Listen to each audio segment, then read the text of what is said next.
first time in Bangkok, now in Korea.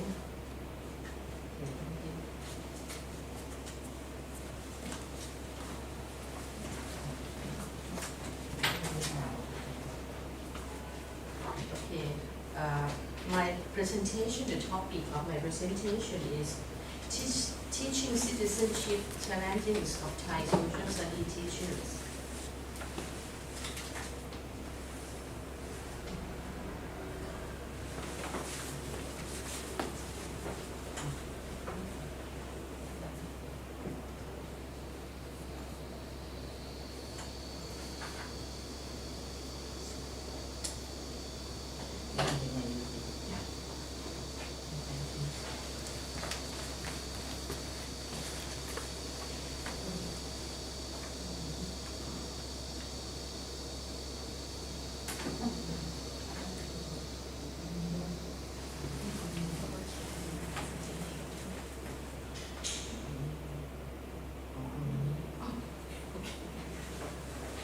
Okay, before I'm going to pinpoint about challenges of Thai social study teachers, I would like to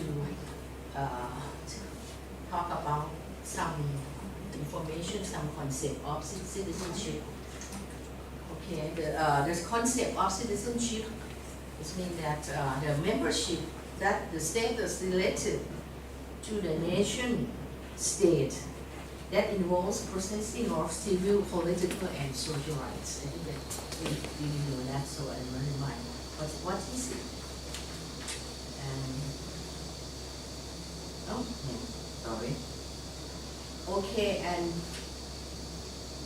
the other I want to tell us about the background of the concept of citizenship education. Because when we teach citizenship, we teach through citizenship education.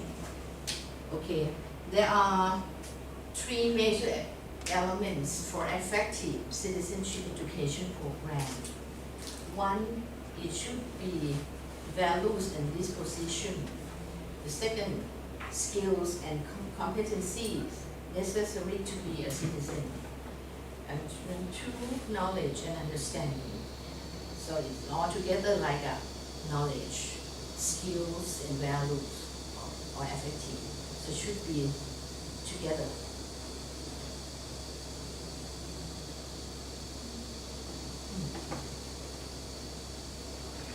Okay, so I will say more detail, a little bit detail of each elements. The first one is values and disposition. So the citizenship education program should have these kinds of topic, values, this kind of the value to develop the citizen. A citizen, it should be human rights, social responsibility, sense of duty, obligations towards others, justice, equity, diversity, and minority. And the other should be like legal values, rules of law, democratic process, freedom, and humanistic values. That is tolerance, for example, tolerance, empathy, honesty. And the fourth is social and moral education, or like is a value education.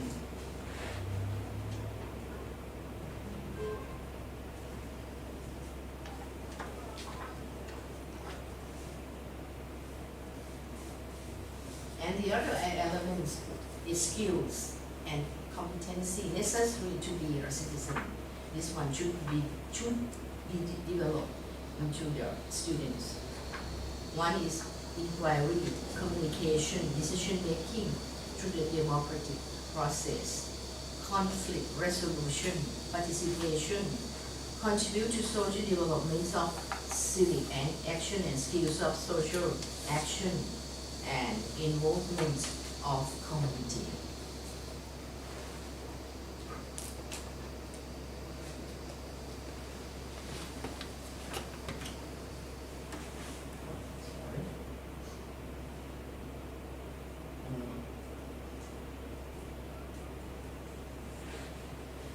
And all, and the third one, the elements of the third one is knowledge and understanding.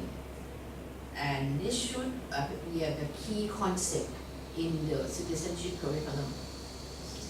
That is politics, the topic of politics and society, institution and their procedures, principles of rule of law, natures of representative in democracy, the powers of and the restraints on government for economy, society, and environment. 5. Political literacy. And let's see that value, they have to have value, skills, knowledge is the main factor. And these composed together can be, if composed together, it can, at least it shows that it will be effective program to develop active citizenship.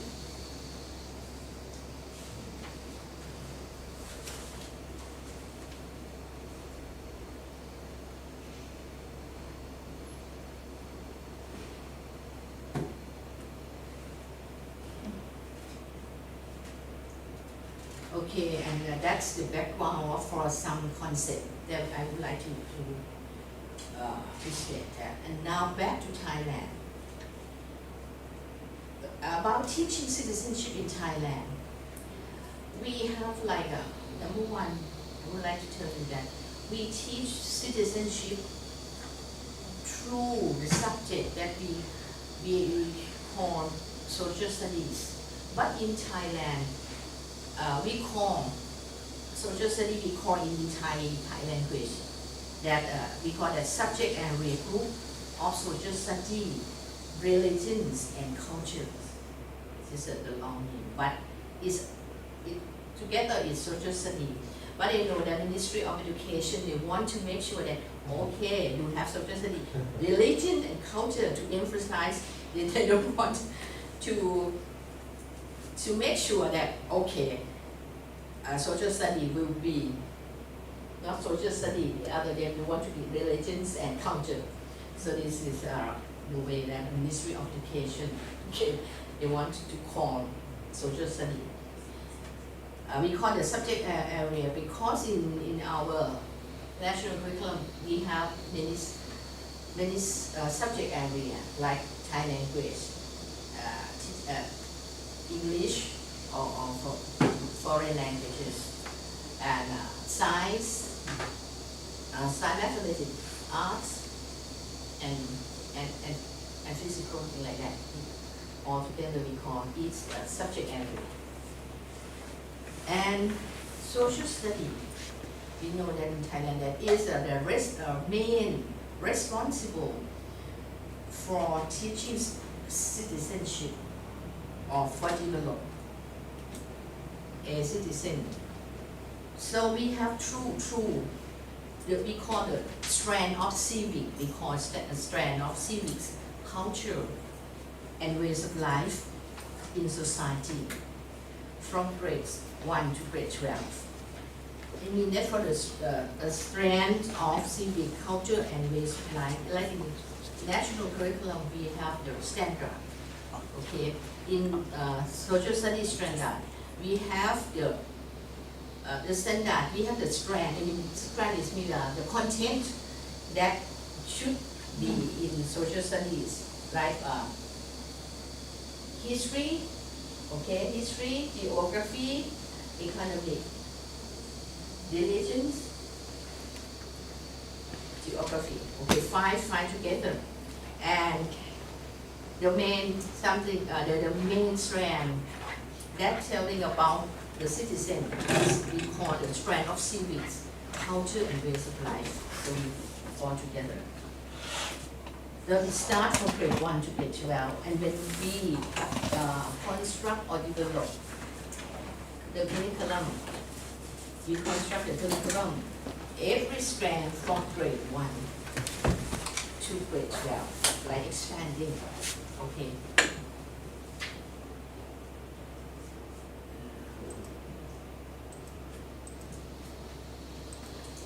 And in the national curriculum, we also state the desirable characteristics of the students in Thai context. And one, we have the desirable characteristic, like they said that stated in Thai national curriculum. So Thai national curriculum is mean that's not just only social study, so it can be maths, mathematics, science, arts, physical education, health, like that. So since Thailand, we have a long history, so there are many cultural variations of value in Thai national curriculum that we have to value this one. These are national identity, nation's history. We have to have the symbolic or iconic from the nation like flag and anthem, patriotism, loyalty to the nation, inculcating values of loyalty, values of social and national security. This is values in Thai national curriculum.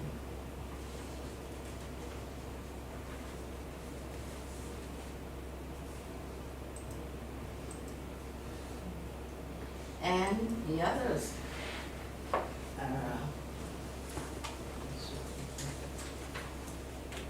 and this, the cultural variation is of value in Thai national, and so we put it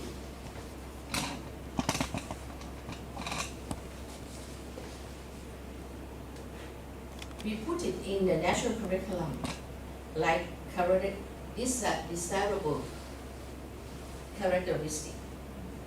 So we call that one characteristic of an active citizen. It is stated in our national curriculum that we love nation, religion, and the king.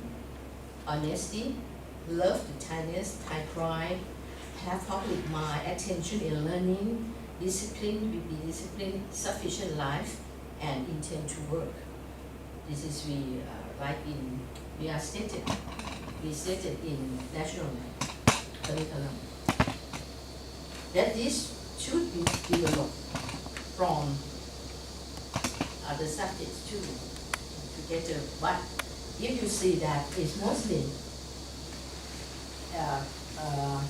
involved with social studies.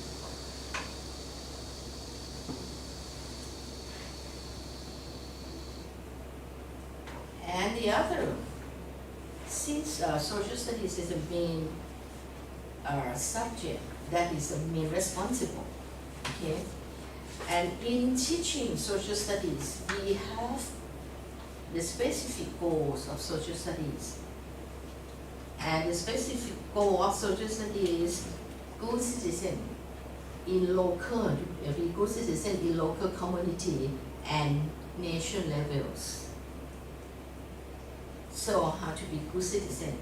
They say that to be responsibility based on benefits of society and nation. Act based on status, roles, and rights. Have morals, Thai pride. Engage in democratic ways of life. This is the specific goal of social studies. And also, in national curriculum, we stated the competency in the national curriculum that all subjects have to develop to the student. That is our communication, thinking skill, solving problems, life skill, and technology use.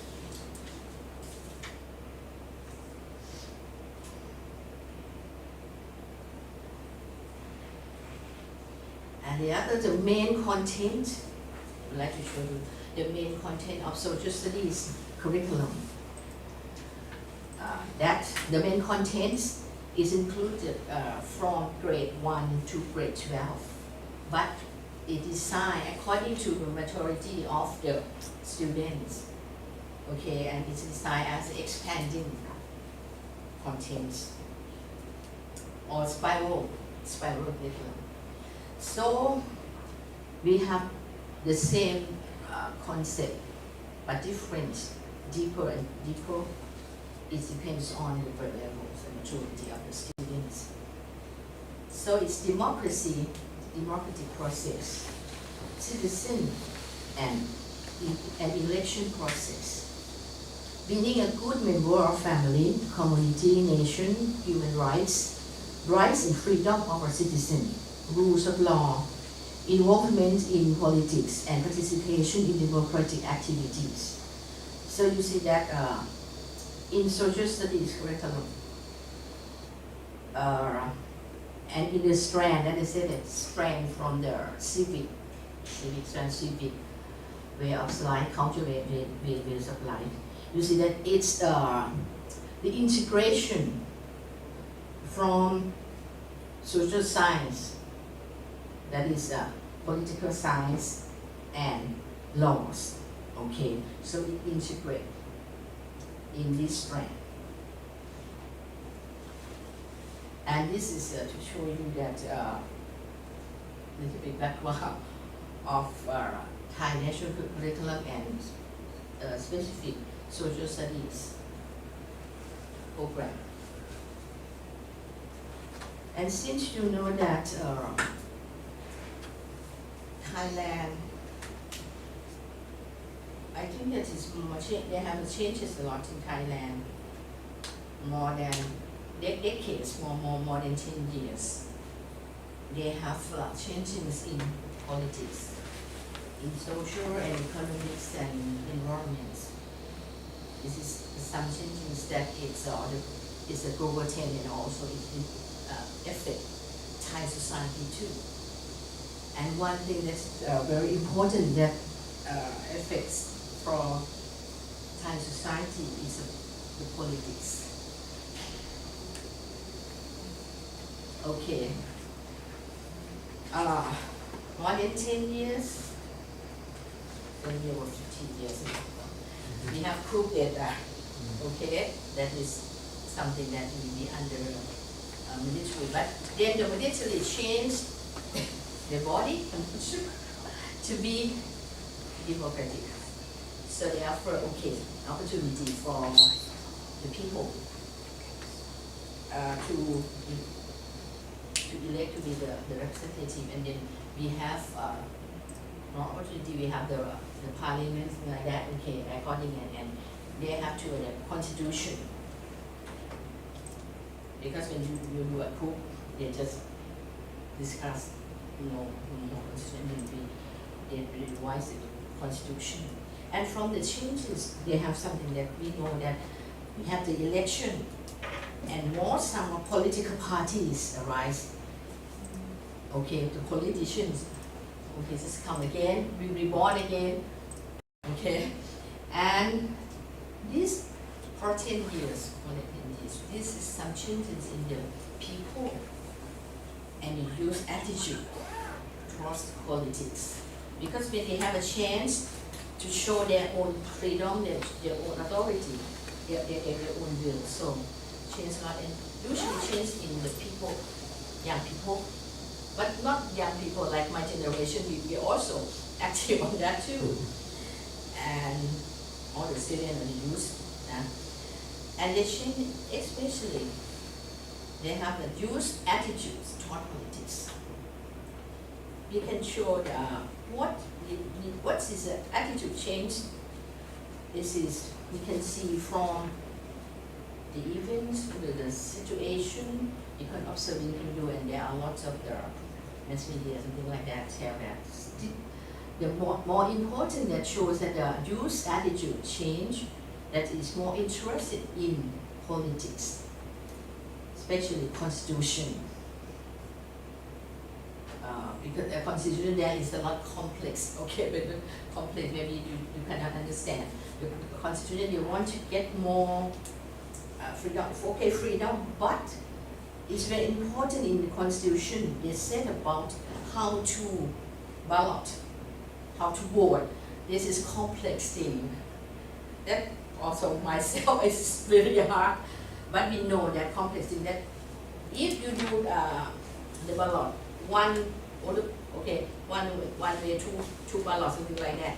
Maybe it's will benefit the big party, and if you do another benefit for the small party, so they have the controversy and the discussion, and we think that this constitution that we now revised constitution that maybe it's good for big parties. Okay, there is more complex ways of choosing representatives, and they are administrating in process, the democratic process, equity, justice, rules of law, and they're more interested in government administration and the way that governments exercise powers against opposite sides. Right? In democracy, don't be the same side. So how they can handle? So they have the freedom that they look at how they do that. And the more participation in society, more political action, they show what they want, they show what it is, what's going on, it is not unfair. And also more comments, they have more comments and sending messages through online media. Okay, they show their own views, okay. And social media, online TV is playing a key role in politics, social information. And also the people, they have the attitudes toward education, they want more open-minded, not dominant. Okay. And this changes lends to youth political movement. Okay, that reflects mainly attitudes and behavior. From that, they're showing their movement, more political movement. And from my analysis, and also from the research and study and observation from myself and from the scholars, analysis of educators and political science, that the way that the youth show their political movement reflects 1, 2, 3 things. One, prejudice. They have positive and negative against person and events. If you like this, okay, you have positive, if you don't like the negative.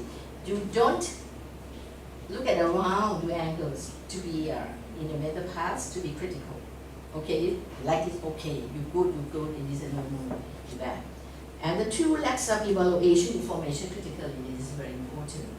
Unreasonable judgment, so they no judgment, not unreasonable, not good judgment, led to ineffectively making decisions. And 3, compromising and peaceful conflict resolution hasn't been rarely practiced. Maybe you can know what's going on for the youth movement in Thailand during injustice. So this, I think, this is impact on citizenship education in school. So we need development of effective citizen in democratic society. Okay, so this is challenges that I analyze, and I think that it should be changed for the teacher. One main thing, teacher have to get the knowledge. Okay, now the teacher have the knowledge because they learn from university. Okay, concept of democracy. Okay, universal and democratic process in Thai context. They should know, and they should know not just only memorizing with the teacher, not abstracting, but it should be how to change it to a conflict, to make real. And the 2, political literacy. They should know about political literacy. And number 3, pedagogy. Pedagogy is not, should be not indoctrination no more. Or just have just one things, no authority. Student-centered activities, experiential learning, moral and value education. Because social study is also value education. Innovative teaching methods, they should know about that. And 4, contemporary content and current issue should be combined or relate the concept issue in the content of social study together with what's going on in outside. Okay, but we have to use how to use it to teach students. Okay. And one thing is attitudes and behaviors to role model, because teach social study or teachers should be role model, and one way in teaching citizenship should be open-minded. I think everyone knows open-minded, respect for diverse opinions, not prejudice, democratic belief, freedom, equality, justice, responsibility, diversity, and democratic interaction with students and colleagues. This is the way that we teach each other. It should be in the teacher, because some teachers, that they do not like that. They have the attitude, another. So teachers should apply this attitude on behavior to real life and classroom context. Okay, to show them, because the student can observe, okay, how you behave, something like that, with the students in the classroom and with their colleagues or other teachers. And one very important one in instruction, I think that we have to remodel Thai social study classroom. Okay, we teach social study. We have many methods, but now I think that we remodel, create interaction of knowledge, understanding, valuing, acknowledge of diversity and points of view together, because this is the main goal of teaching social study. You have to integrate knowledge, skills, and values together. Teach all together to develop all three of them. And approach, and you get that. The one thing that I think that is important for the teachers themselves, and the other is approaches. I mean that the approaches for teaching should be democratic process, and I propose that should be more dialogue process of teaching. Should be like student, teacher, student. So explore idea and open questions require formal discussion. So we have divergence of ideas and opinions. Sometimes it's no correct answer, but sometimes if good thing to be correct, but sometimes it's sharing your ideas. Okay. And the other one thing very important, that teachers should manage the discussion. They should do what they're going to do. They should know how to using discussion method. And the other one is for the teaching is that providing rich and deep citizenship learning experiences for teachers. This is one that they should give the opportunities for the students, like should have questions that relevant to social study curriculum contents, practice skill, argue and defend the points of view, and advocate others' views. Provide a chance to explore how the community is changing their roles, especially their roles in shaping it for sustainable community, because they are in school. They are in school, not in the university level. We have to prepare, okay?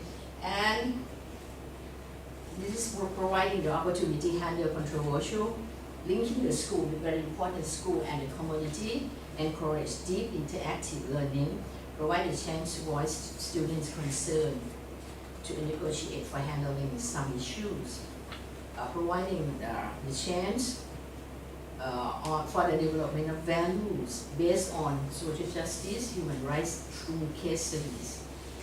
Enable students to act on community, society, nation, and society, not just learn about it, but engage into act on, not just learn, oh, what's going on, just stop. No. And one thing that's important, that it will be effects.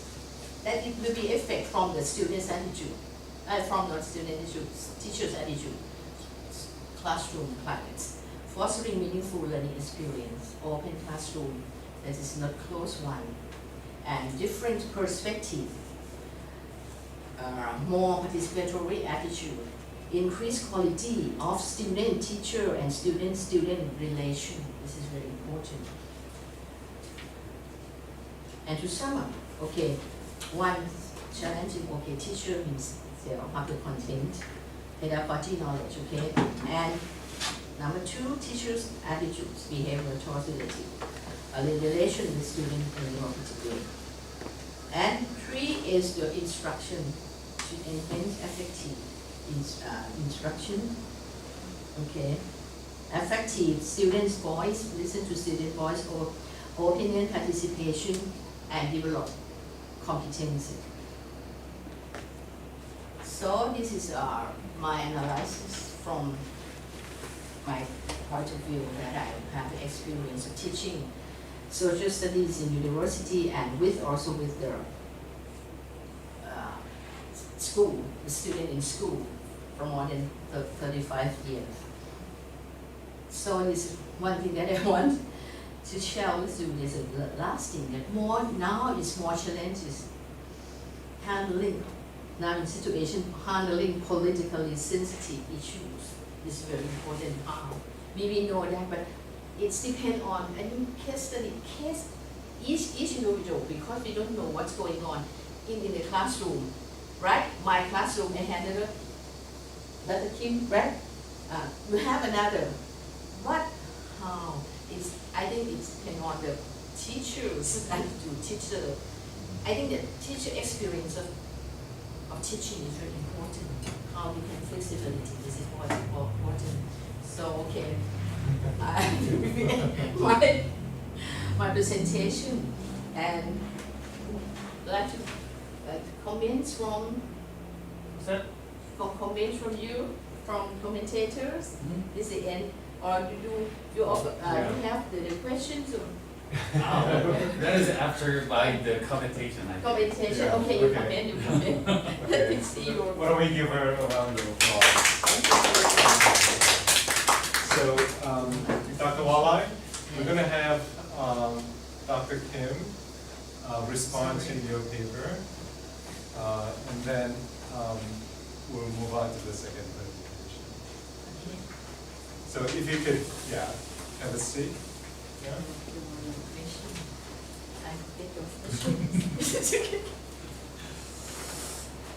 Okay.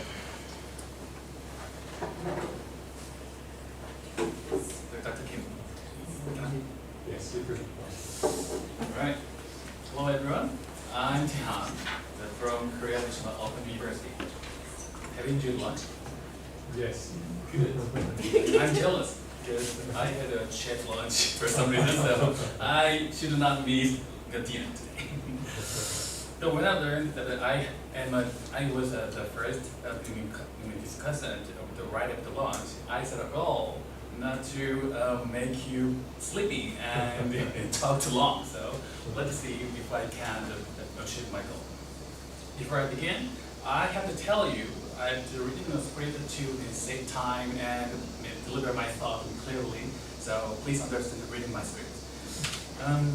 I'm a little bit nervous now, but at the same time, I'm happy to meet all people, all of you from different countries. The making a relationship with others, from the diverse backgrounds is always exciting. So, and most of all, I'm so very honored to watch and discuss the presentation by Dr. Wallai, and the president of the Association of Social Studies Teachers of Thailand. As you all know, education is a content-specific business. I should speed up, right? We'll skip some parts.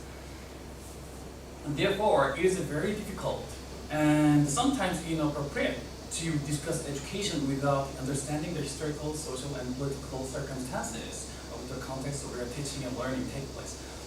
I learned about social studies education in Thailand through Dr. Wallai's presentation. I read and watched it. Her presentation as a learner, not a discussant. So my presentation today is the form of asking questions rather than commenting on her presentation.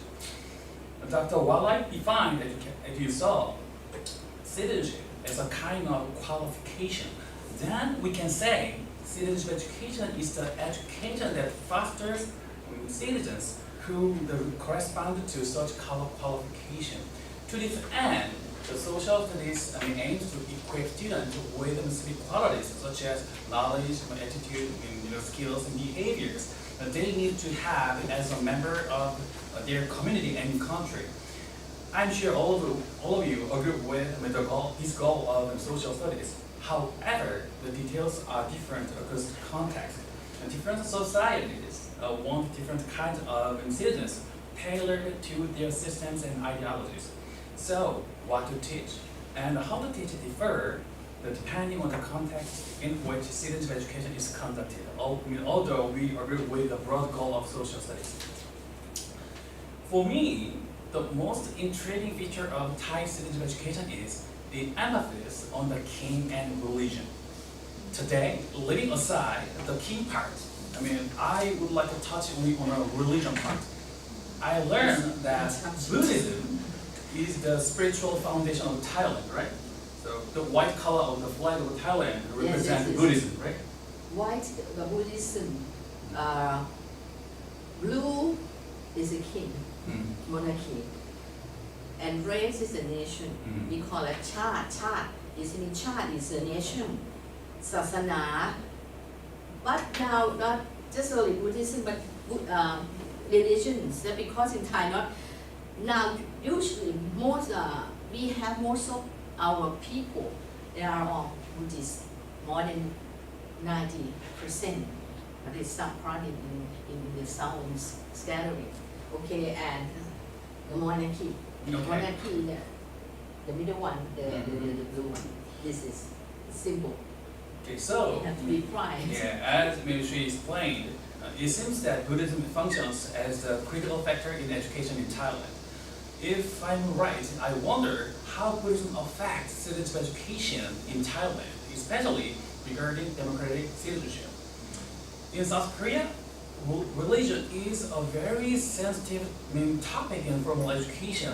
It is almost taboo for a teacher to reveal their religious preferences and demand a specific religious belief in class. So I'm curious about how the Buddhist spirit and thought contribute to promoting student democratic citizenship in Thai social studies classes, or how Buddhism can be compatible with democratic citizenship. And it is also interesting to me that Thai youth are more interested in politics and participate more in the social political affairs after the coup.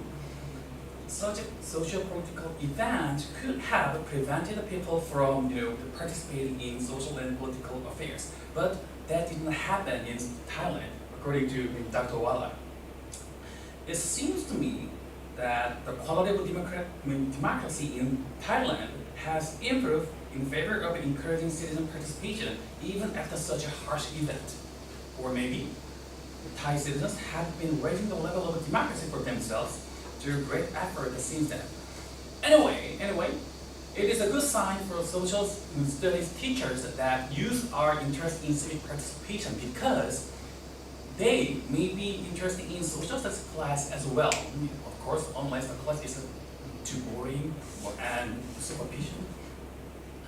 But at the same time, it challenges social studies teachers to develop student capacity for informed democratic participation. The problem is, youth can make uninformed decisions and unreasonable judgments. As a remedy for this problem, she cannot explain enough due to the short time. Dr. Wallai put stress on openness in classroom discussions to cultivate effective citizens. However, the research shows that bringing such a classroom climate into class is very difficult. There are some elements we have to consider in order to create openness in classroom discussion. Among these elements, I would like to focus first on the issues here. Many scholars say that issue discussions are effective in developing student critical thinking. Then, what issues can teachers choose?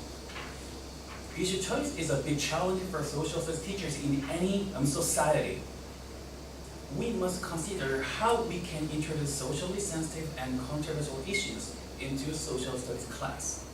What kind of issues? How sensitive issues can we bring into class? In some countries, teachers dealing with socially and politically sensitive topics in class have faced legal or social problems. I wonder if there are such cases in Thailand. If so, please share those stories with us. Let's move to obstacles and teachers. We know there are obstacles when teachers try to give students opportunities to think about and discuss controversial issues. Please tell us what obstacles hinder Thai teachers from building an open classroom climate for controversial issue discussion. And if could, give some tips that are helpful for us to make programs for pre-service and in-service teachers to enhance their abilities to make an open classroom climate for discussion based on Thai cases. The student voices are also important. The critical education scholars such as Michael Apple say that democratic schools listen to students. In other words, when you want to make schools democratic, student voices need to be heard. I wonder how much student voices are valued at schools in Thailand. And more specifically, do you have student councils at secondary schools? If so, do student councils give student empowerment experience? If you know any, please share your best case with us. It will be a good lesson for us. And I have a quick question. How to promote the student media literacy and digital literacy is a big challenge for social studies teachers in South Korea. I'm pretty sure this is also, critical issues in Thailand. I would like to know what Thai social studies teachers do for this challenge. And please tell us what are the barriers to teaching media literacy and digital literacy in the Thai context. Lastly, I have a silly question. You had a new prime minister last month, right? Would you tell us what happened in social studies in Thailand?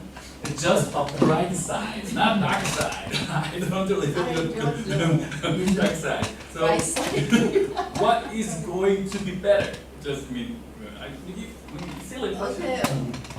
Okay. Okay. This is what I prepared for today. Oh, I keep perfect, right? So I apologize for so many questions, but some questions are not actually questions. Just they are issues we need to think about together. Just I brought them up in the form of questions. We don't have enough time to answer all the questions. So if you may, you can pick a couple of questions and answer the things. Once again, I would like to thank Dr. Wallai for this great chance to learn social studies education in Thailand, and thank all of you for listening to my discussion. We are a little bit short on time, and so we need to move on to the next presentation. And we will have a respondent respond to the second presentation. And at the very end, we'll bring all of the questions together. At which time, Dr. Wallai can respond to Dr. Kim's Respond to later on. later on. Okay. And so for the second presentation, we have. I'm sorry. Okay, so for the second presentation, Dr. Yosuke Naka.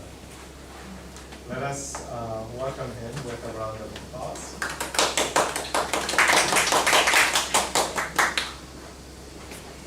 Can you set him up? Thank you so much.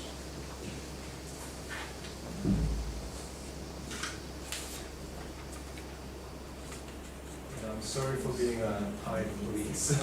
We have to keep to the time.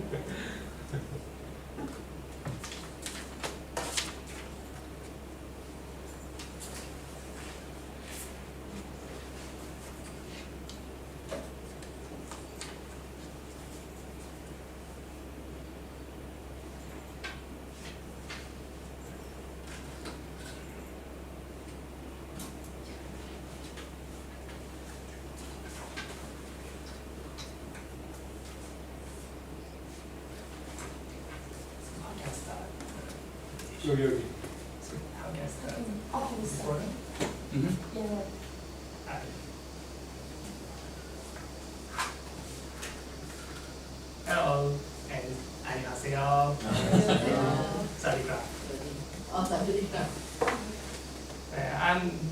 Yosuke from Japan, from Nara Municipal Tsuge Elementary School.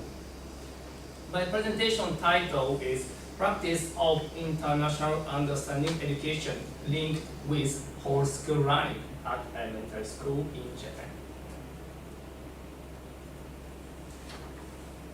I am working as an elementary school teacher for 13 years. And this year, I take charge of fourth grade students, so 10 years old students.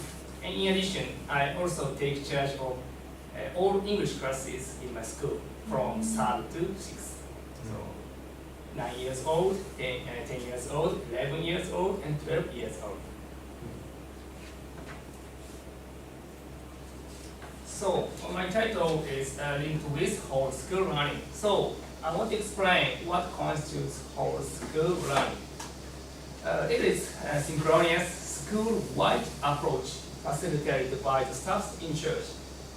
So please have a look at the picture. It's me and broadcast online from the home. So connecting with other classrooms. So it's only me, but there are many students through the computers. And interactive online communication. So all students study on the same topic at the same time. So in my school, 181 students study on the same topic at the same time. And in my school, we have the event International Understanding Day. It is a day we have the lesson where all students learn global topics. For example, 4 years ago, we taught racial discrimination in South Africa. And today, I want to tell you about the whole school learning about world maps. In order to attract students' attention, we need to encourage critical thinking by connecting concepts to familiar experiences. For example, the world map in their daily lives. And so we need to introduce to the atlas, typically utilized in social studies lessons and foreign language lessons. In my English lesson, I use world map as a warming up activity. For example, open your map please, and everyone stand up please. Okay, let's search for India. And if they find India, touch and sit down. So every lesson, I use this kind of activity as a warming up. So students told me that this kind of activity increased their global interests and improved comprehension of foreign countries. But of course, I'm working in Japan, so I use the world map in Japan. So, of course, Japan is centered and written in Japanese. So, the students might have the misconception that this is the only one correct answer. So, we need to cultivate more inclusive global perspective through a whole school initiative. Purposes and hypotheses. The purposes of this study is below. The first one is to investigate the impact of whole school learning on elementary students' development of geographical awareness and international perspectives through the lens of world map education. The second one is to expose students to diverse representations of the world and foster a global outlook of the students. Hypothesis number one is participation in whole school learning activities centered on world maps will enhance students' understandings of different cultural and geographical perspectives. And the second one is a whole school approach to world map education will positively influence students' motivation and engagement in learning about global issues.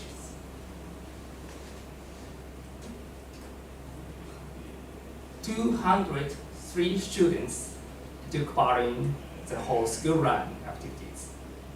And after that, 74 students from grades 5 and 6 joined post-study analysis. These are the procedures. 2 years ago, September 20th, whole school running and studied world maps. And the next day, 21st of September, at foreign language classes, the post-class learning of whole school study, the history of world maps, and English listening activities for relevant videos, because it is English lessons. Okay, from now on, I would like to show the slide I use at whole school learning. It was for elementary school students. And the language was Japanese, so I translated the slide into English. From 6-year-old students to 12-year-old students. So, okay, let's see the world maps. This is the slide I use the whole school learning. Today's goal is to examine various world maps and find differences. So for 6-year-old students, it's very difficult to understand everything. So the keyword is to find differences. What is the difference among the maps? Okay, first, world map used in Japan. I show the picture of the world map. This is a map book of prefecture. So atlas used in your classroom. Yeah, a lot of students answer, yeah, I have it, through the screen. Yeah. So online communication. So this is a world map, and more detailed world map of Japan. I asked my students 2 questions. Okay. Number 1 is which language? Number 2 is where is Japan? I asked the questions through the computer. Does anyone answer the question? And so some of the students raise their hands and come to the screen and answer the question. Yeah, written in Japanese. Yes, it's true. And where is Japan? Center. Yes. Yes. Okay. Written in Japanese. And Japan is centrally located. Oh, you find the answer. Okay, next. Let's see. World map in Australia. Maybe you have already done that. In Australia, they have an upside down map. But frankly speaking, they don't use this kind of map on the social studies class. Okay. I bought it as a souvenir shop when I stayed in Australia. So after that, I told my students about it. But world map in Australia. Okay, let's have a look at world map in Australia. Wow, this is the world map in Australia. What is the difference? I asked my students. Okay, write it down your opinion on your worksheet. And they wrote some opinions on the worksheet and answered the questions. What is the difference? Upside down. Yes, upside down. I think so. And the language is different. Yes. It is not written in Japanese. So maybe 6-year-old students cannot read this map, I think. And other students told me that the color is different. Ah, yes. I don't imagine the answer, but it was true. Yeah. And third, world map in Zimbabwe. Before that, I had to explain the location of Zimbabwe because maybe 6-year-old students don't know that. But Zimbabwe is in Africa. So before showing the map, let's make a prediction. How does it differ from the world map in Japan? Please answer the question. I asked my students. And they told me that maybe Zimbabwe is in the center of the map. Ah, yes. The language might be different. Yeah, I think so. Okay, let's have a look at the map. This is the world map in Zimbabwe. Yes, Africa is in the center of the map. Written in English. And other student told me that the color is different. Yes, color is also different. Yeah. And moreover, I showed another map. This is America is in the center of the map. And the student told me that the color is also different. Yes, it's true, color is also different. So the summary of the day, maps convey thoughts and ideas. And when your position changes, your perspective changes as well. This is the end of whole school learning. The reflection of the students, the right side, the world map, their own country is in their center and written in their own language. So I was surprised that if the people in foreign country see world map in Japan, they cannot read it because written in Japanese. Yeah, it's a good perspective, I think. So this time I showed them Australia and Zimbabwean world map, but I would like to see other countries' world map. Yes, the students answered the question. And after that, the next day, post-study, a subsequent in-depth exploration of world maps and designed for the connection between whole school learning and foreign language classes, because this is an English lesson. And because it is English lesson, we need to focus listening activities using TED Talk. Okay, this also, I did it in Japanese, and the slide was in Japanese, so I translated it into English. These are lesson plans. First, examine the image of the world map and review of International Sun Day, and learning and listening via video. Last week, lesson ready. And before the lesson, I asked my student, what is your image of the world map before whole school run, maybe 5 days ago? So this is a text mining method. So these are the 6th grade students' opinion. What is the image of world map? This shows continent and South Africa, national flag, Eurasia. Very easy, easy understanding of. Well, and 5th grade students. What is the image of world map? The continent, world map, Australia, and capital cities, something like that. And this is the image of world map before lesson. And a quick review of International Understanding Day. And other world maps. I showed other world maps to the students. And many people try to make precise, accurate world map from the past. So I introduced good projection. It try to minimize distortion of the Earth's surface area and the shape. So I asked my students, can you imagine what kind of map this is? No. Everyone said no. Okay, please have a look at this picture. Wow.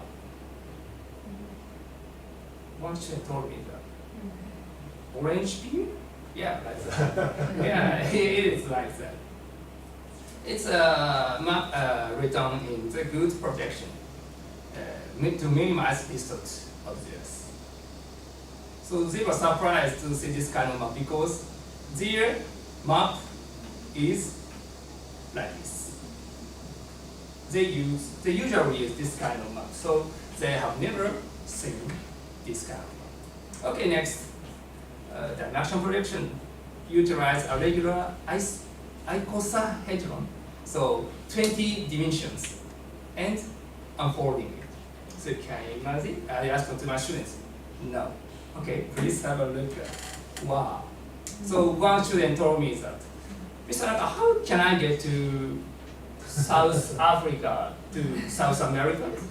No, ma. Yes, it's true. Yes, it's true. But to make an accurate map, they did their own best. But no water between, okay, it's okay, no water, but this is a map to another map here. So what is the difference between these maps to other maps? And Peter's world map, maybe a lot of people know about this map, but most students did not know about this Peter's world map. Like this. Students answered, well, very wrong. Africa is very wrong. I don't know that. Yeah, something like that. Australia is wrong. Yeah, Brazil is wrong as well. Yeah, it was there. Answer. It's totally different from the one they study in their lives. And after that, I showed a video about world maps. But TED Talk is spoken in English, so in Japan it's almost impossible to understand everything in English, especially for 5th or 6th grade students. So I picked up some keywords for Greenland, Africa, things like that, and if they understand the word, check it out, please. Yes, it is easier to understand everything. And so today we have no time, so I cannot introduce the video, but the video starts this phrase: 14 Greenlands could fit in Africa. 14 Greenlands could fit in Africa. But students never imagine that is true, because this is a map they usually use. Greenland is here, very big, and Africa was like this. So no one can imagine 14 Greenlands would fit in Africa. And a reflection at the end of the post-study. The result. These are the students' reflection. So one student told me that he only knew Mercator way in the past, but he was surprised because there are many kinds of world map in the world, and also it's impossible to make 100% accurate map. It's impossible to make 100% accurate map. So, and the other student told me that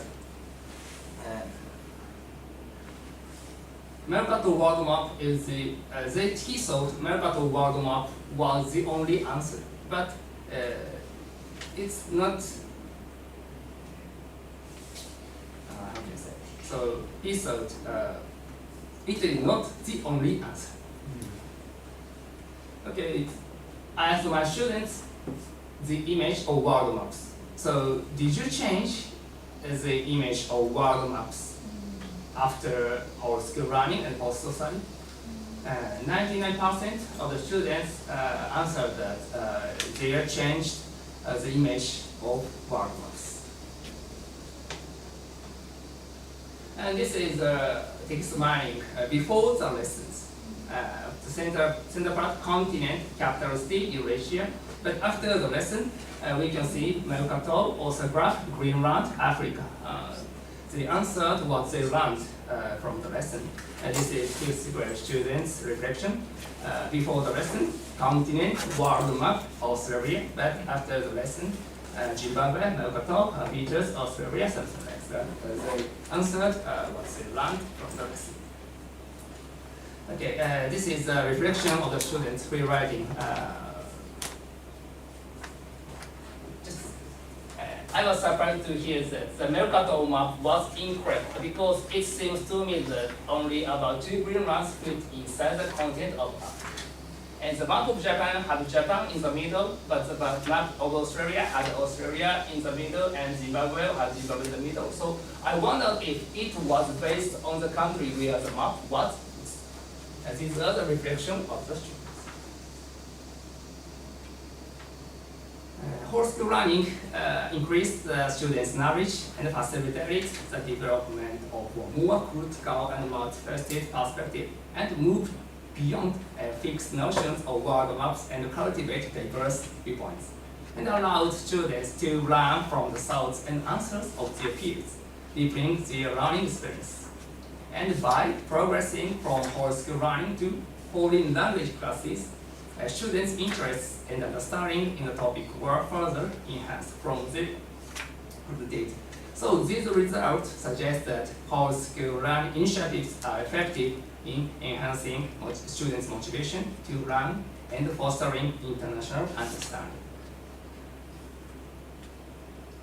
We have key points. So it is crucial to plan for post-instructional activities in class. It's essential to prepare and implement post-instructional activities tailored to each grade level. And we should take into account the learning content of each subject, and coordinating with other teachers is very difficult too. And again, collaboration among teachers is vital. So if teachers in each grade level are familiar with the content of the whole school activity and utilize it in their post-instructional activities, the school can implement a more effective program, I think. Okay, conclusion. Whole school learning on world maps in elementary schools is effective in fostering diverse geographical perspectives and cultivating a global outlook among students.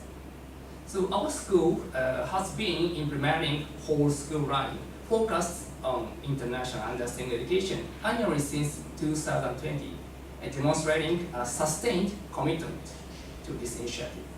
So moving forward, there is a need to further enhance whole school learning and develop educational practices that promote student-centered learning. And these are references. Okay, thank you so much for your attention. Thank you so much. Now we will have Dr. Jin Kim respond to the presentation.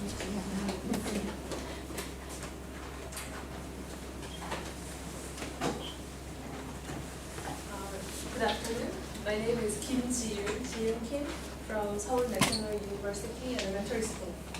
I'm very honored to be here and discuss about this meaningful research of Dr. Nakavinsky. I have met him last year in Bangkok, and then he also shared very meaningful research at that time too.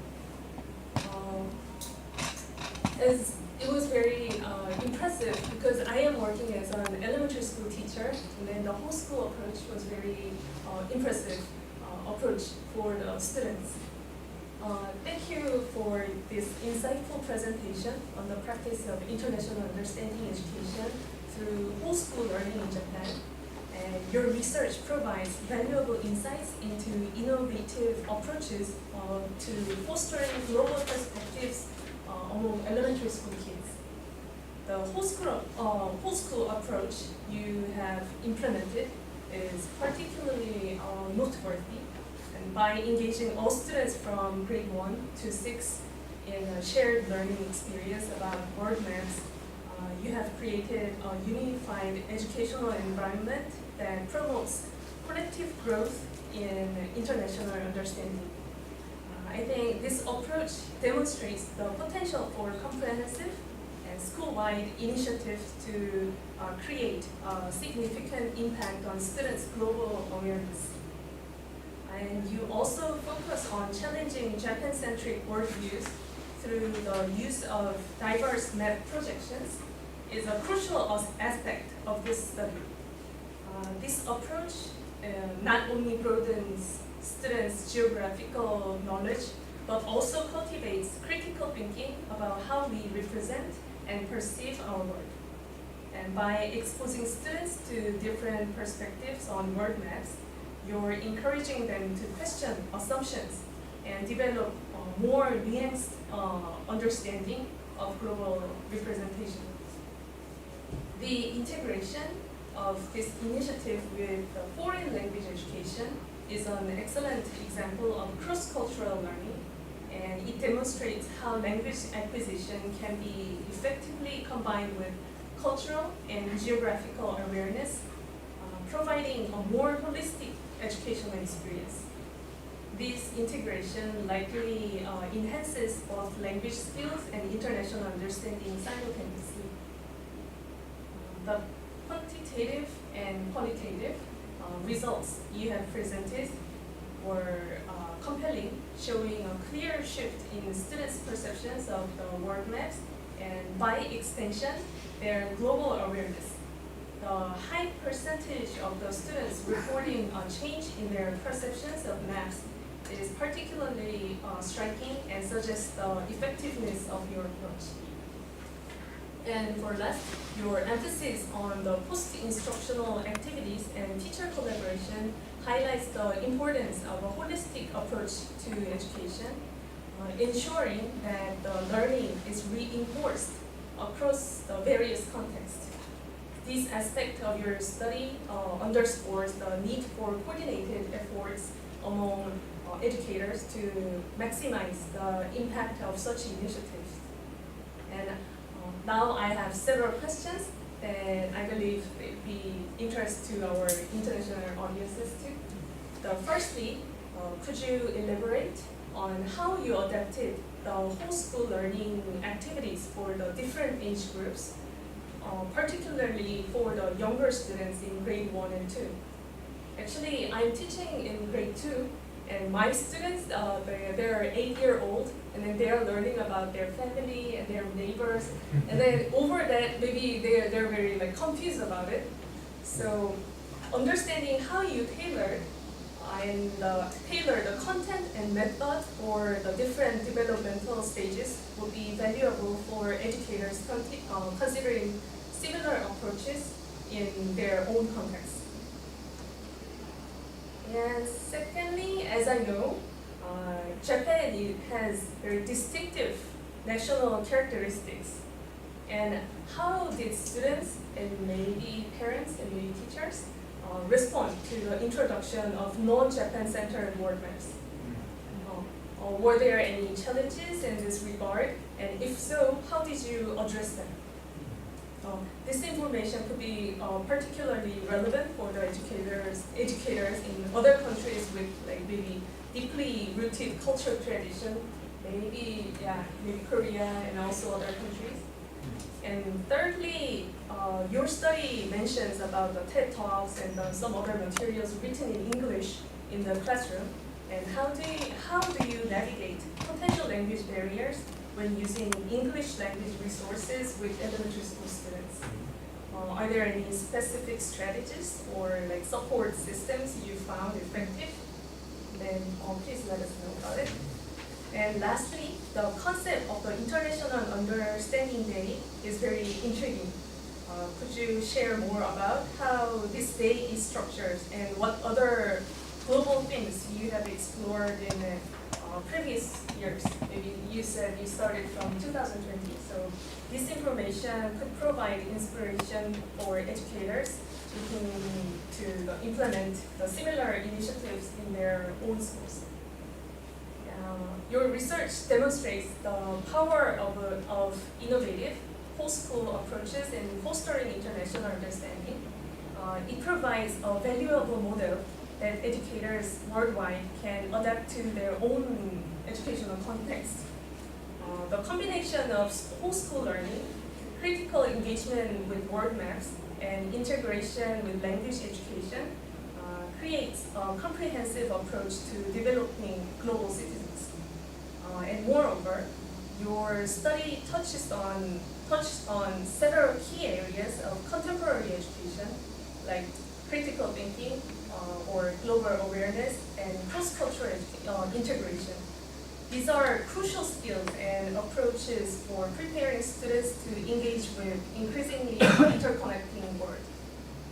And the challenges you have identified, such as the need for some careful coordination among the teachers, and the importance of tailoring content for different age groups, provide valuable insights for others looking to implement these similar programs.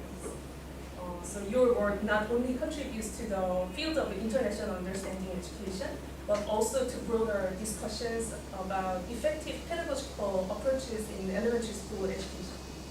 So in conclusion, your research offers a thoughtful and innovative approach to fostering global perspectives in young learners, and it raises important questions about how we present the world to students and how we encourage them to think critically about the global representations. Thank you for sharing this important work with us, and your findings will undoubtedly inspire further research and practical applications in the field of international understanding education. Thank you.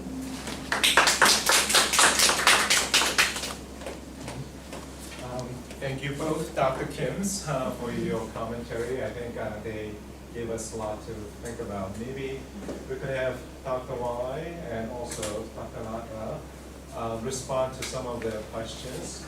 Let us limit our responses to maybe 5 to 6 minutes, and then with maybe 5 minutes left over, we could possibly get some questions from the audience as well. So, Dr. Wallai first, and then followed by Dr. Naka.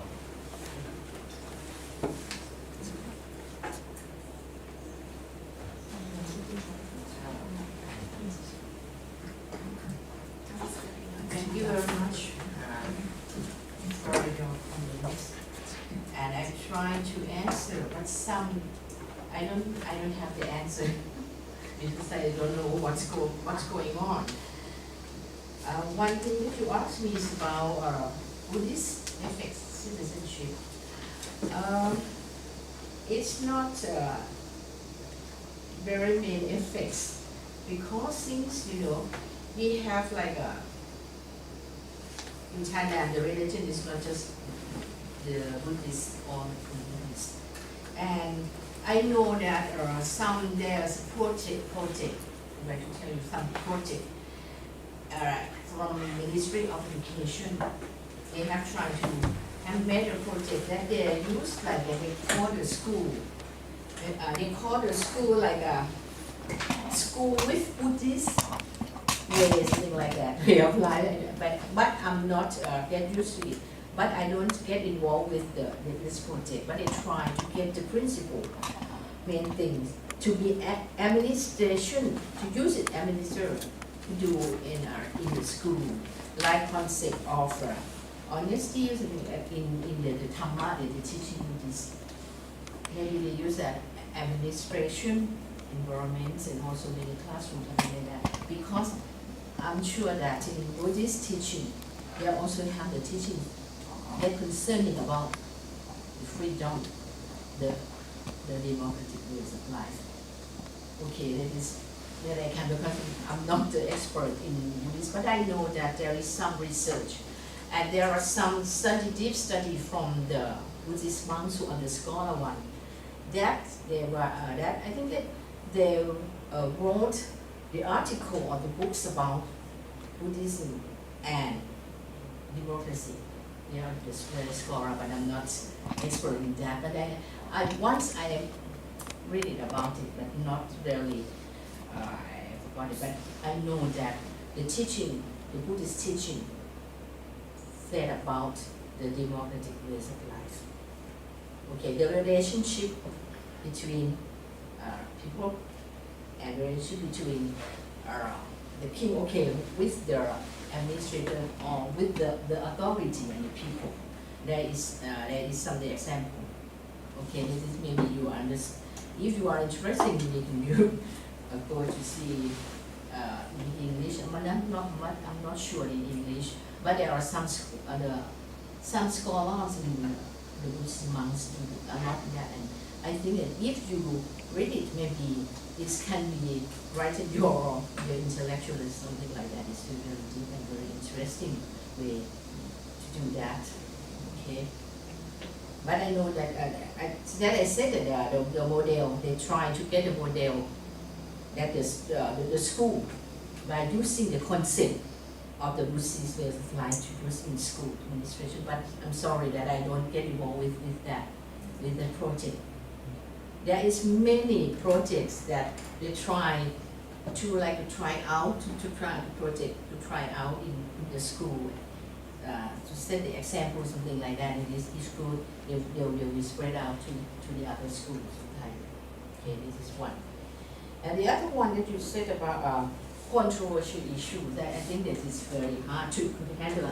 I understand it's hard to handle, but for myself, I think that we teach citizenship, okay, on according related to the indicators and the standards of that, okay, and when we the teacher have to be like a decision making, have to be know how to handle, because I think that if we want controversial issue, it should usually be get involved with the higher levels, but not we don't have indicators or the content on the primary student or lower, maybe upper, okay, and the senior level, okay, that may be it's hard, but so they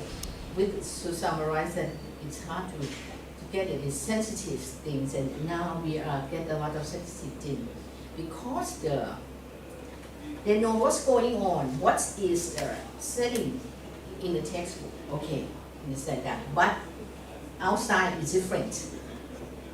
It is hard to because we see the real thing, what we are going to do, but we try. I think that the teacher should try to that. We prepare you. Now you are like not to be campaign or not to be demonstration, but no way. You cannot do that. But you can prepare themselves, and maybe we can have an open minded. If you do that, what's going to happen, and if not, I think that may be discussion, and I think that it's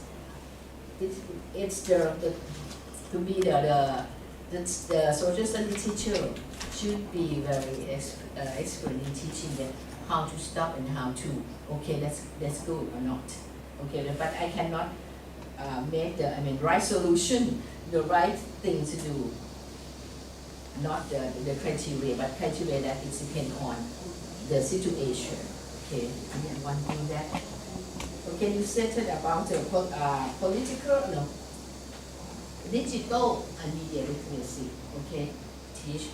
In social studies, that I told you that we don't have just only the strand of civic. We have history, geography, ethics. We try that in the method of teaching. We try to build a curriculum to be integrating, understand. Like what? For the example, grade 10, okay, grade 10. You have the standard like, for example, history. History for the grade 10. Geography, grade 10, and economics, civic. So we try that in teaching. We have to build your own, rearrange the content to integrate all of that. Interdisciplinary integrate that. So the teacher have to look at which one that we can use together, and we can teach not just only in civic to practice the media literacy or digital literacy. We can teach in history, geography, economy, not just only civic. So in the process of the teaching method, you can use the skill of this in your activity. So I think that we can develop digital literacy or media literacy, and then we know that there are lots of research of methods of teaching doing to promote or to enhancing the digital literacy. A lot of for graduate students and undergraduate students in master and PhD degree. They have to promote it. Okay. Thank you, Dr. Wallach. And Yeah. Yosuke Tanaka will respond. Thank you for your question. And first one is, yeah, it's true that especially for us grade students and second 6 years old, 7 years old, it's very difficult to understand everything, every content, and it's very also difficult to concentrate on for a long time. So especially for the lower grade students, we communicate with online through the classroom. So when we talk the students, we talk with the students of 6th grade students. Other students in other classroom can listen and can see our communication, maybe which help their understanding, I hope so. And second question is so the teachers and students response of several months non-Japan, yeah. Their attitude was quite good. They were surprising. They were surprised about this kind of math, and teachers as well. Yeah. And third question, English language barrier. It's true that especially for Japanese elementary school students, it's very difficult to understand everything in English. So after listening activities, I saw the video with Japanese subtitles. So which will be useful for them to understand the contents, the real contents of the movie. And last, International Understanding Day. In the past, I taught about water in the world. For example, there are dirty water in the world, and some kids have to bring the water for their family or something like that. And this year, I will treat a child labor. Maybe next month. I'll do my best. Okay, in short, okay, thanks so much. Okay, thank you so much. We do have a few more minutes, and I would like to invite you back up here and see if there are any questions from the audience or some additional questions from the respondents as well. So if you don't mind, Dr. Wallai also to come up, and Dr. Naka.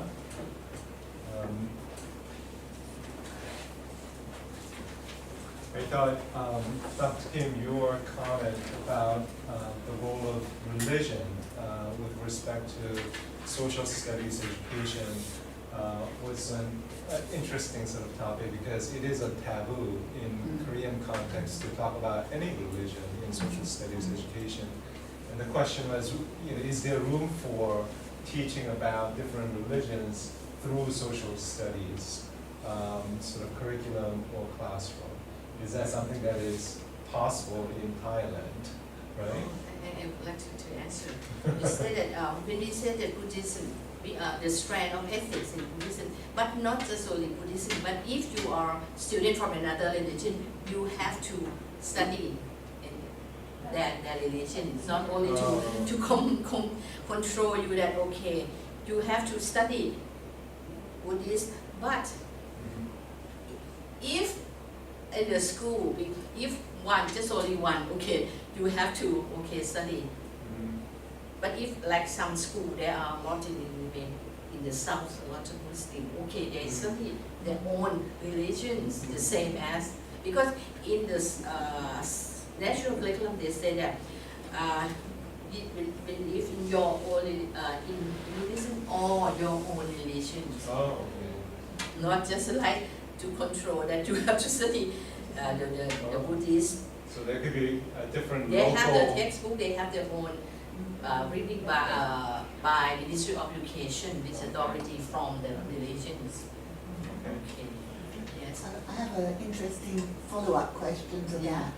Because your society has mostly Muslims, more Muslims in the south, and I'm wondering whether students who would identify as Buddhists would actually have the opportunity to learn about Islam, and whether students who are Muslims would have the opportunity to learn about Buddhism, because that is part of, you could argue, is about learning to live together. Yes, because it is more because I just sent some dimension. But in social study we have a lot in that, and we have like a world religions in social study.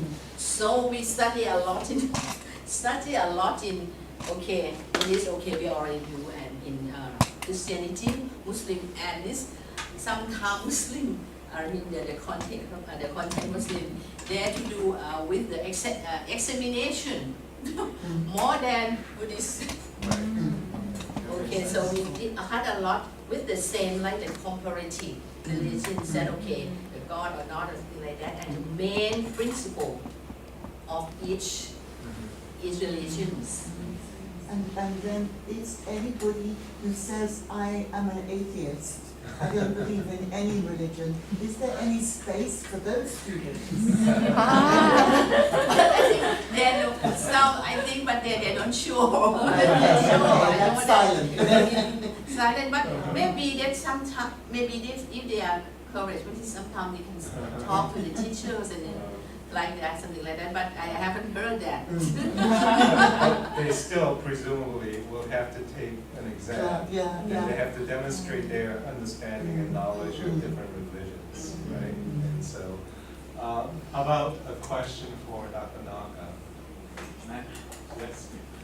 I was wondering that, that the 1% of students have not changed the image of the world map. Do you know why they? Maybe mistyping. I use Google Form, so maybe, or they were absent from the lesson, and later they answer the question. They might be. Yes, I'm not sure why they chose the question. Any final question? We are out of time, but if you could spare maybe a few minutes for one last question. Is there anybody who would like to ask a final question? If you say it's the last question, it seems very heavy for this is a little question. But given the rapid changes in the youth political movements, I'm wondering how frequently is the citizenship education or the social studies education curriculum is reviewed and updated to be relevant? Okay, you said the citizenship education. Citizenship education is in social studies curriculum, but the strand of civic. So if you want to review, we review some. Okay, but if we review the whole social study together, whole social study will be like the movement from grade 1 up to grade 12. Okay, like this concept, what grade 1 should do, the same as you, like expanding curriculum, spiral one that okay from member of the family, the society, or something like that. So it's from the civic, okay, from grade 1, okay, to be the member, the sons and the daughters of the family, something like that. But we not more than not political, not political. Political is maybe a majority more on that. Well, I think on that note, we do have to end. All together. Integration. We decided the curriculum, okay, strand 1, 2, 3, 5 strand of social education. And when we want the teachers to teach social studies, not just from religion or ethics. Okay, this is civic, this is history, this is geography. We want to get integration, and we try to workshop. I myself and the other when I was with the Ministry of Education, try to integrate. To be, but if we can integrate the concept, if we can say that interdisciplinary units, but if not, okay, you can teach that ordinary. Okay, that is one that we teach when you send it from preschool teacher curriculum. We also use this one. We tell the student, the preschool, interdisciplinary need, how to integrate it for them, like I myself taught for the preschool. This contains too. Okay. Thank you so much. On that note, I think we will end this session, the first part of this session, Dr. Wallai and Dr. Naka, and the respondents, Dr. Kim and also Dr. Kim. We appreciate your participation today. We are going to resume at 3:30 for the second part of the session. Let us give the presenters and the respondents a round of applause. We have to go to the class.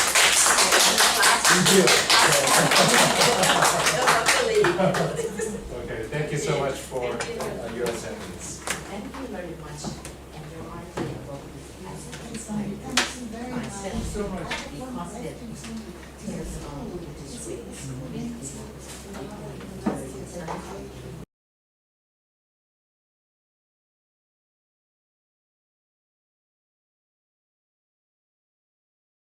At the end of their presentations and respondent questions, we will open it up for the rest of the audience to participate. We will proceed in that order, and I have in the past used this as a warning sign for the presenters, so don't take it personally. I do have to keep to mind. Without further ado, I would like to introduce our first distinguished speaker, Audrey Osler. I think this is your third presentation this trip. In 4 days. In 4 days. So she must be pretty exhausted, but we are delighted to have her present on a very interesting topic titled Citizenship Education in a Fractured World. Is it too late to teach for justice and peace? Let us welcome Dr. Audrey Osler.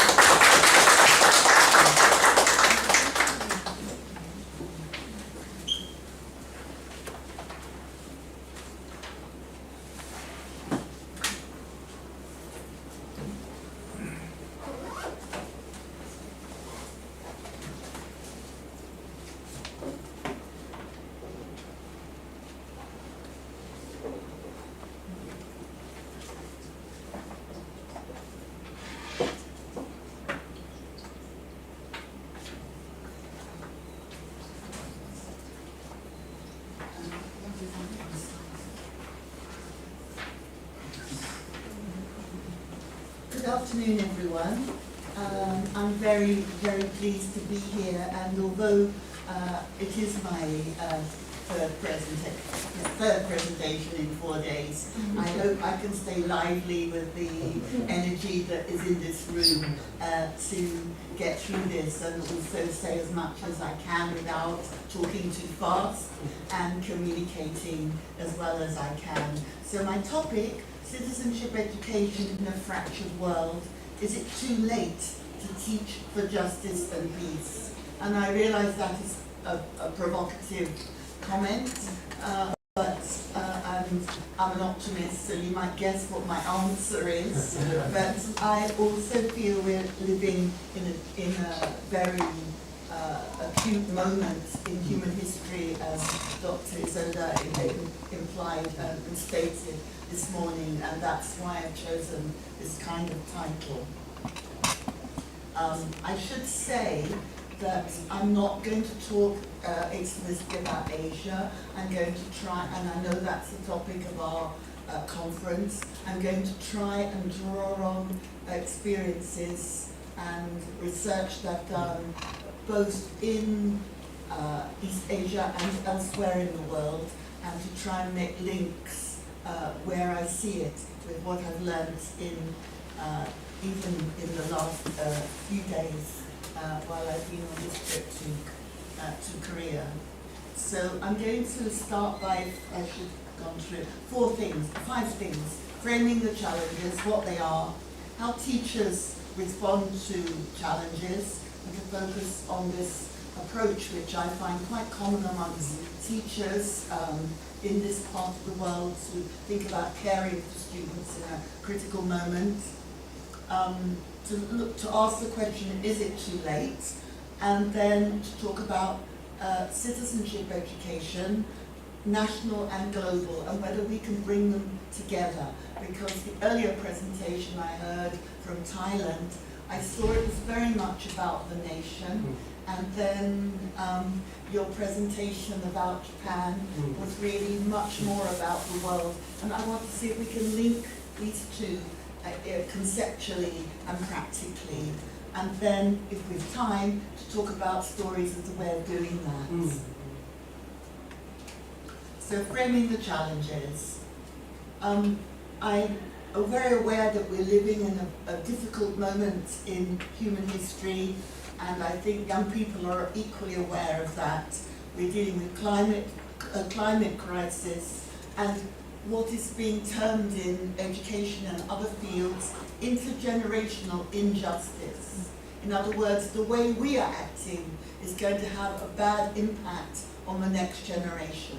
And that isn't just in terms of climate, it can be in terms of democracy, it could be in terms of the way we're conducting ourselves in terms of war and peace. There is going to be a disproportionate bad impact on future generations if we don't rethink our approach.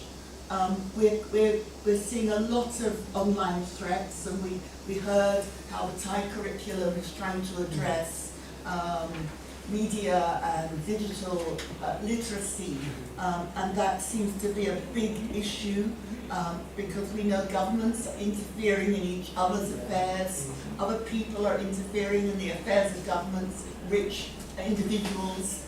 We don't need to name them now, but we can talk about them later. And even the sexual abuse of children is going on online. So it's a really difficult situation to resolve.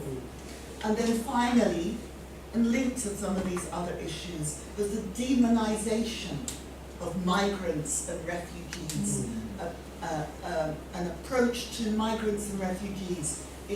I can't think of any country I've visited where there isn't some kind of demonization of this group of people.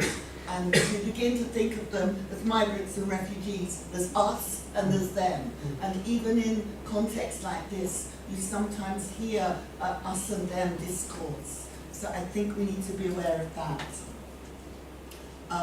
And one example of this I have is from my own country, the why not face the most difficult things. I live in the UK now, and we had in 2016 a very nasty populist campaign when we were leaving, when we ended up leaving the European Union, and you see that big group of people there.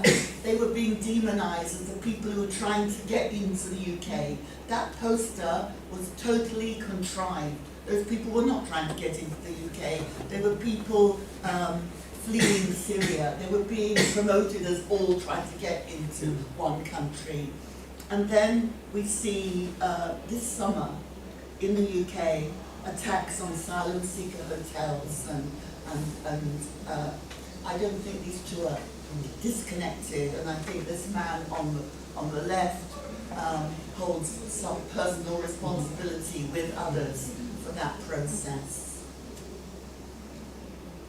I was at Seoul National University yesterday talking about how democracy is being undermined, and there's that classic case of the United States. And I remember writing a paper for a US-based journal, I think it was nearly 15 years ago, and I wrote about the fragility of democracy. And the people who reviewed my paper said, democracy is not fragile. So, there you go. And then, perhaps most tragically, war in Palestine, in Ukraine, in Sudan, and its disproportionate impact on youth. That's another example of how children are suffering more than others, and we know that that suffering won't end when there's a ceasefire. That suffering is long term.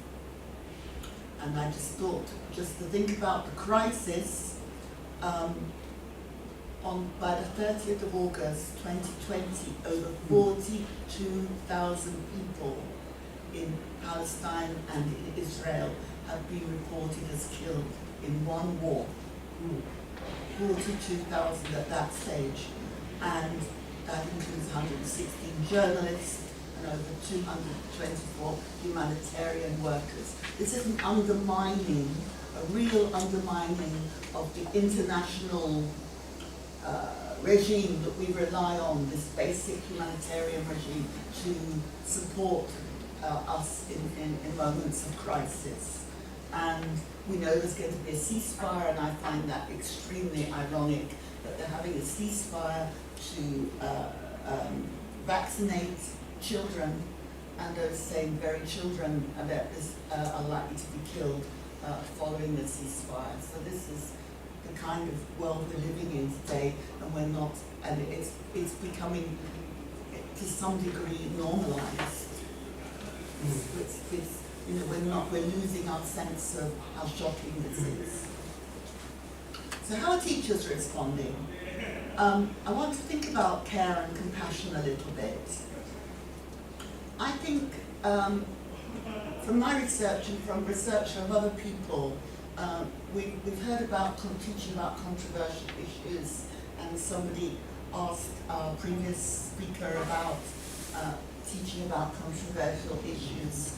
I think most teachers in most parts of the world avoid controversial issues when they can.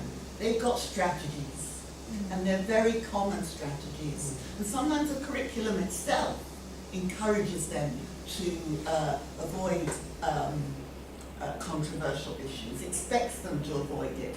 And if the curriculum doesn't, then the principal of the school does, or somebody else wants them to do that. Another very common technique that I've observed in classrooms, and I've heard teachers report on, and children report on actually, teachers don't hear the awkward things. They don't hear it if somebody says an offensive term to another person.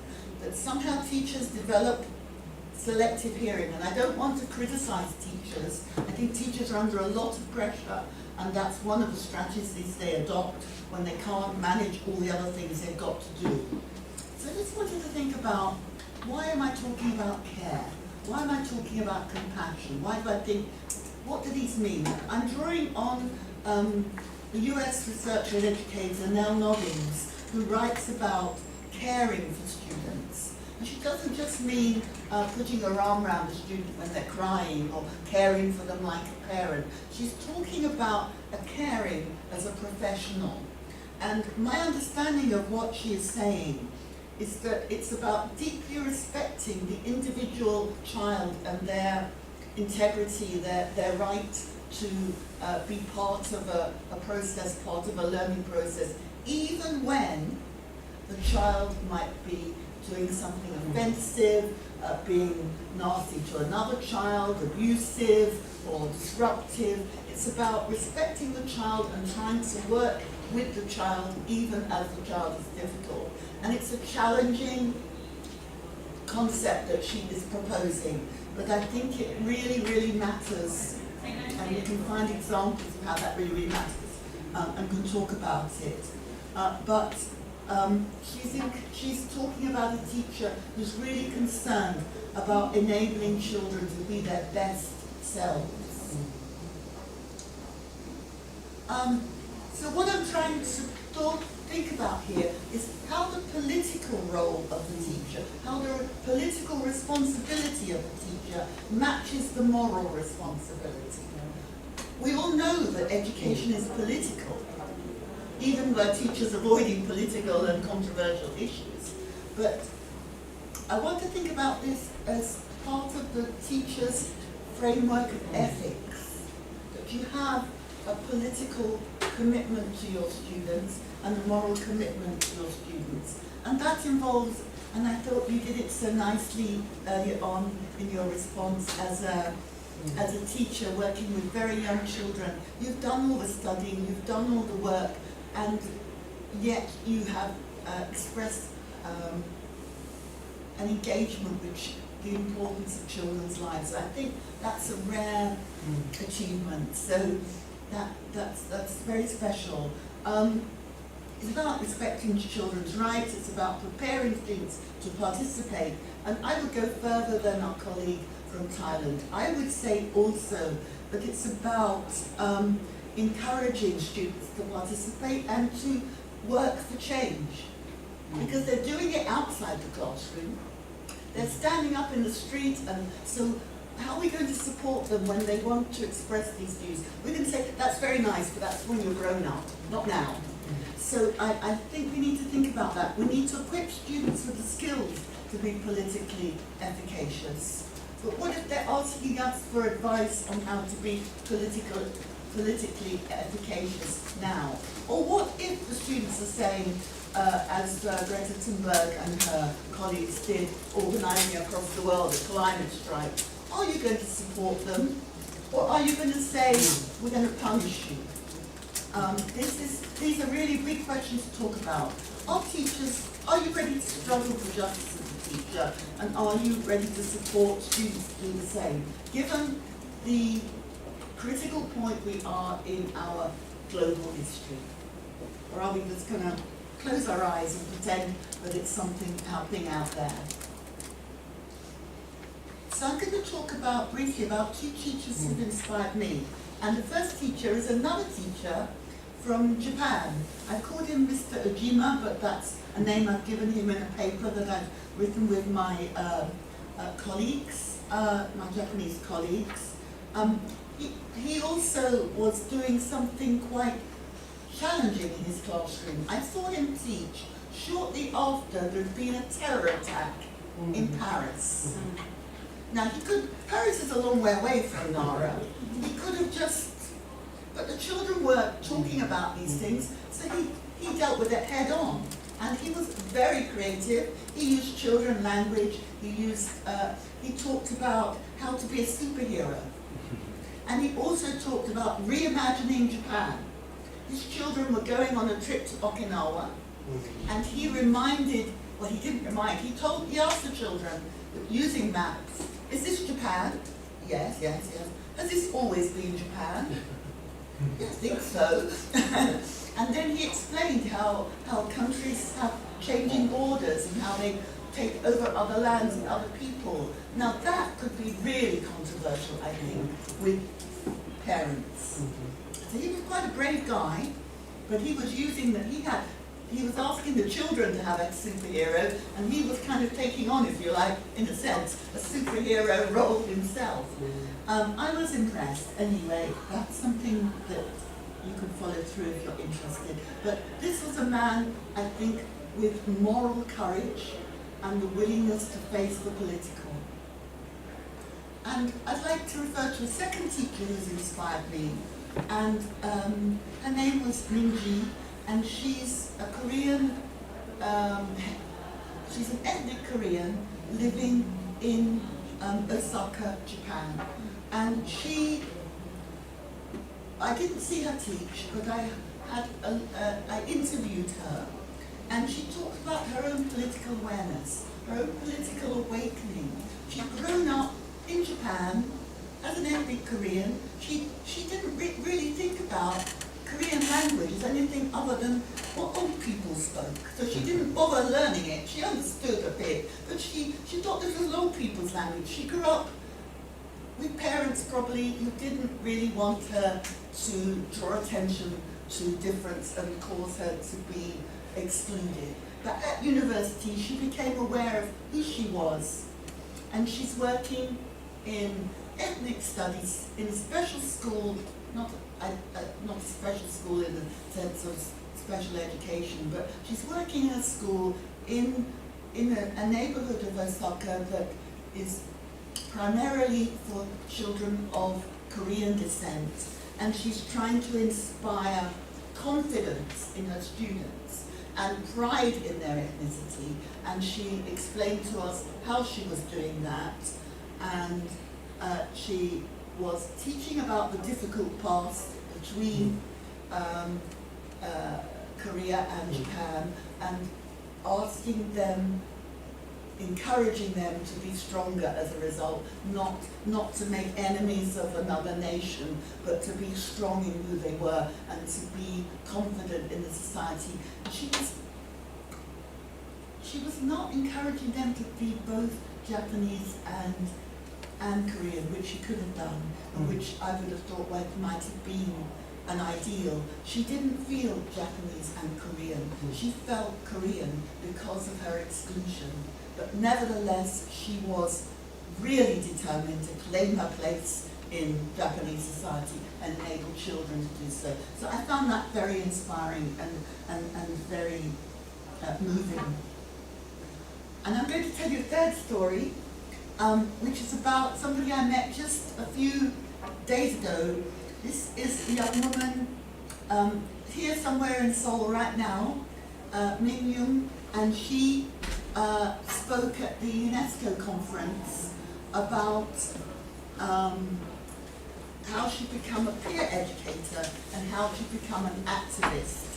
And I thought she was very, very courageous, because that UNESCO conference is funded by the government of Korea, basically, most of the money. And she was in that room, and she was quite critical of basically the government of Korea. But she began by talking about the needs of refugees and how she had been concerned to support refugees from Yemen who were being punished or targeted, let's say, by hate here. And then she made the link between those refugees and the Korean arms trade. And then before I knew it, she was telling us, and she looked very sweet, she looked very innocent, and she designed herself, she came wearing little white socks and a sweet dress, and she looked very charming. And then she showed us a picture of us, and I went to an arms fair, she said. And then next thing you saw her on top of a tank. And she was protesting at this arms fair. She then moved that to talk about children's rights. When I was a child, she said, we were told we couldn't critique the government of Korea or military things because men were fighting for us and risking their lives for us. And then when I became an adult and I started criticizing the military, I was told, you're not allowed to do that because you're a woman. You're not involved in fighting. And she made a link between all these ideas. I thought, I don't know in as much detail as she does the history and the context, but what I do know is that she had the courage to stand up for her beliefs. And there was a lady in the audience who asked her, wow, what happens in Korea that you have such an education that prepares you to do such a brave thing? I don't know whether she avoided the question, but she started talking about how she is educating her fellow members of her organization. She talked about her peer education. She said, in my organization, Korea is a very hierarchical society, so we all have nicknames, so we don't deal with people according to their status or their age. The way we handle it in order to work together effectively is to challenge this. So this is a young woman challenging a lot of things going on, and I'm interested too. What was it about her education that enabled her to feel this? I would like to talk to her more. So we can expect resistance from young people if we're doing things in society that feel problematic. And we can expect resistance from young people if we are living in such a dangerous world, as articulated earlier, and we are simply pretending it's happening out there, not in our classrooms. So why teach for justice and peace, and is it too late? We can teach for justice and peace for various reasons. One is that we have an international mandate, that after World War II, Universal Declaration of Human Rights, the purpose of that declaration was to enable justice and peace in the world after a terrible catastrophe. We can teach for justice and peace also because the UN Convention on the Rights of the Child spells out the right to a human rights education, the right for all children in Korea, for example, all children in Thailand, all children across the globe actually, because it's more or less universally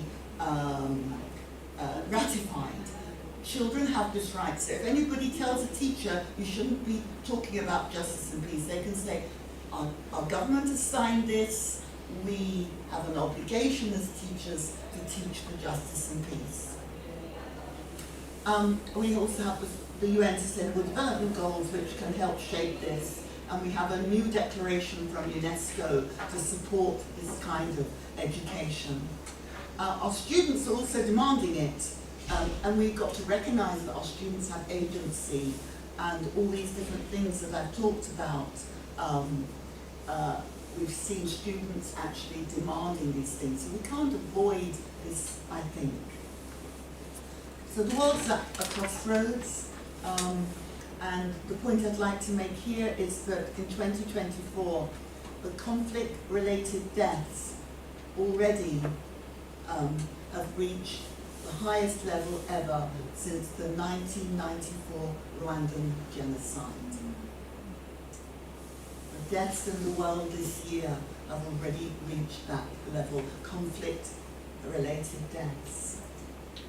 And there's, of course, as we heard this morning, the global economic impact and a huge disaster there, increased food insecurity and so on. So is it going to be national citizenship or global citizenship? So we have many students in our classrooms who are not citizens, but they're all holders of human rights. How can we link national citizenship and global citizenship? And what I have tried to do with my colleague Hugh Starkey is to use the term education for cosmopolitan citizenship. We're not saying get rid of national citizenship, stop teaching how to be a good citizen of Japan, stop teaching how to be a good citizen of Thailand, of Korea. But what I'm proposing is that we think carefully about the meaning of citizenship. Citizenship as a status. I'm a British citizen. I used to be a European citizen, but I no longer have that status. But that's a formal status. But I also have the status as a holder of human rights. Citizenship is also a feeling. Do you feel included in your society, or do you feel excluded? And that's going to be perhaps affected by your status. But it might be that you feel excluded even though you are a citizen, if you're marginalised because of a disability or ethnicity or any other characteristic. And finally, citizen is a practice. It's what we do. It's how we engage with each other. And you don't need to be a citizen of Korea to engage in the community, to work with other people. But it may be easier if people make you feel included. So all these things are interrelated. So I'm arguing that cosmopolitan citizenship involves two things. It involves addressing status, feeling, and practice, and thinking about those things with young people. But it also, I've lost my train of thought, it involves seeing the nation as cosmopolitan as well as multicultural. You have a Korean Association for Multicultural Education. That's great. People are being encouraged to think of themselves as part of a multicultural society, but we're also part of a global society, and it's how these two interrelate.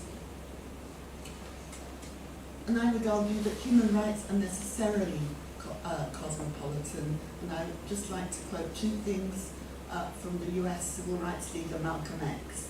He said, you can't rely on your neighbour necessarily to protect you when you're in a struggle. You may need to rely on people in a distant place.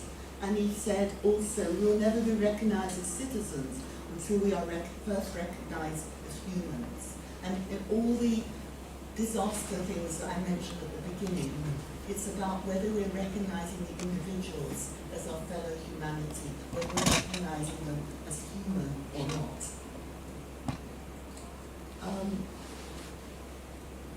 I have a debt of gratitude in this room.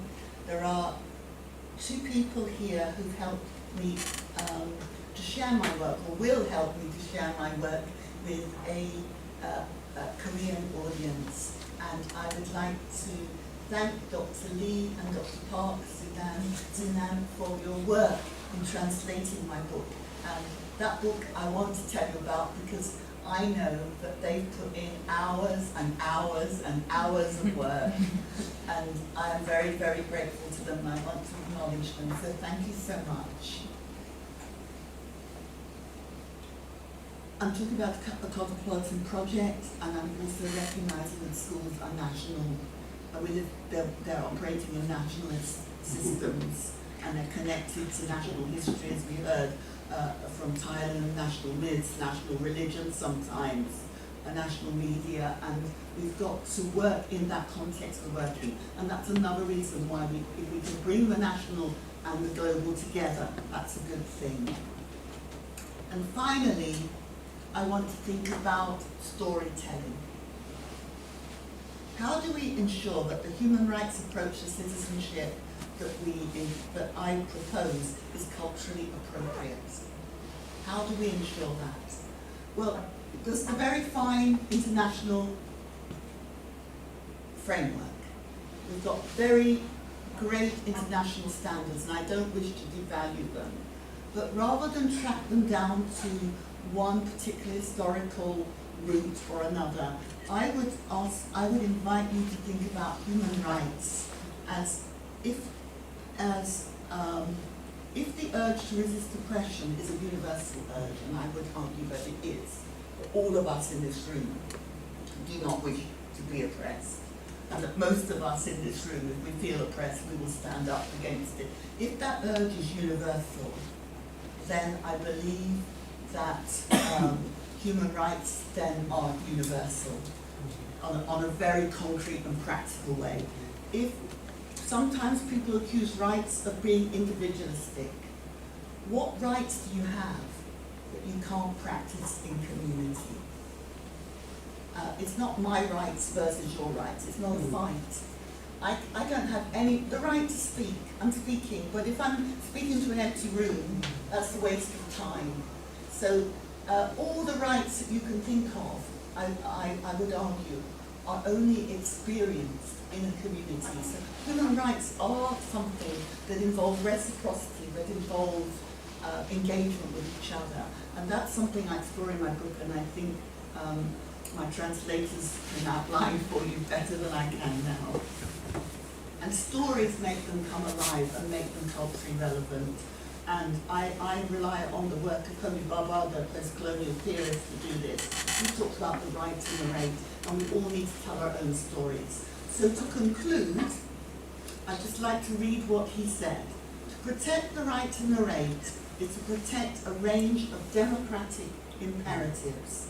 It assumes that there is an equal access for those institutions, schools, universities, museums, libraries, theatres, that give you a sense of collective history and the means to turn those materials into a narrative of your own. And while everybody was locked down, I was also locked down like you. And what I tried to do was to tell my own story and to tell my own family story. And I did this because in Britain at the moment, there is a horrible divide between imperial history as understood by experts and people who are going around telling us that we should never criticize the British Empire because it was a good thing. And they are actually creating hatred through this kind of discourse. And I felt that if I was able to show my own family history and how it went through empire, I would do that. I traced my own family history back to 18th century India, back to wartime Singapore, because that's where my mum was living. She was living in Singapore during World War II, under occupation, to Malaysia and to the UK, that I could show how one family had moved about the world. What I didn't expect to find was that every generation of my family back to the 18th century had been migrants. I I knew my mum was a migrant. I knew my grandparents were migrants from India to Malaysia and Singapore. I didn't know that people have been migrating in the same family in every generation. That was quite startling. So what I learned, really, is that migrants are us. That it happens everywhere. So that's where I want to conclude, that storytelling can help us understand ourselves, helps our students understand themselves, and it helps us tell new collective histories. I felt when I told my story at the APSIU conference 3 days ago to a largely Asian audience, people responded so warmly. They were giving me advice on how I needed to explore my history in India, and they were telling me that, oh, you really must be in Singapore soon, and it helped us make links between us and a commonality that I hadn't expected to find. Thank you very much for listening.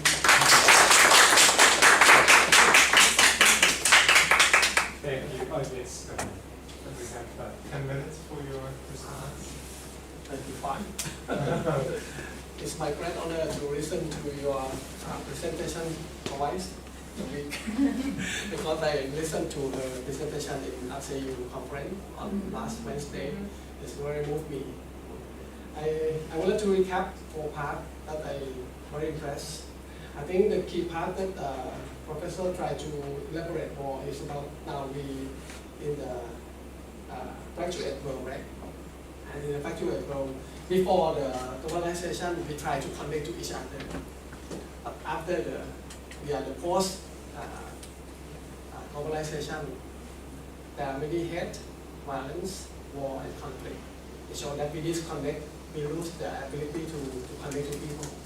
And education should be the key mechanism to reconnect people together.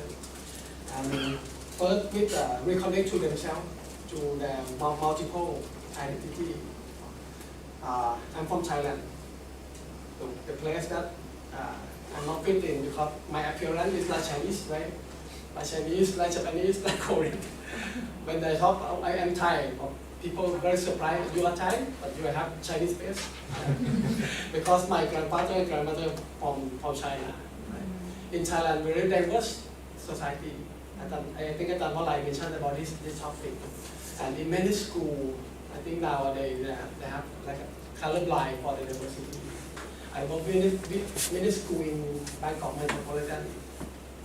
The left behind school for the poor. It's the real international school in Bangkok. They are from Myanmar, from Laos, from Nepal, from India, and many countries from Africa. But they start with school that left behind in Bangkok.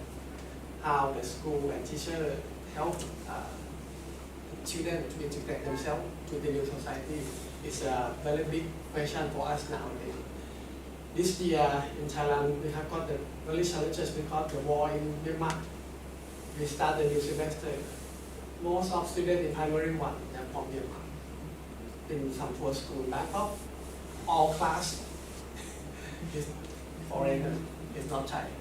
And many Thai students, they move to another school because their parents very concerned how to integrate foreign students to the class. I think in the classroom, there's a front line for us as educators to cope with this situation. And Ajahn Osler very mentioned about think about the teaching for peace and justice. I also remember that you proposed about the idea learning about human rights, learning through human rights, and learning for human rights is very challenging for us as a teacher. We teach students a lot about the human rights as a knowledge, right?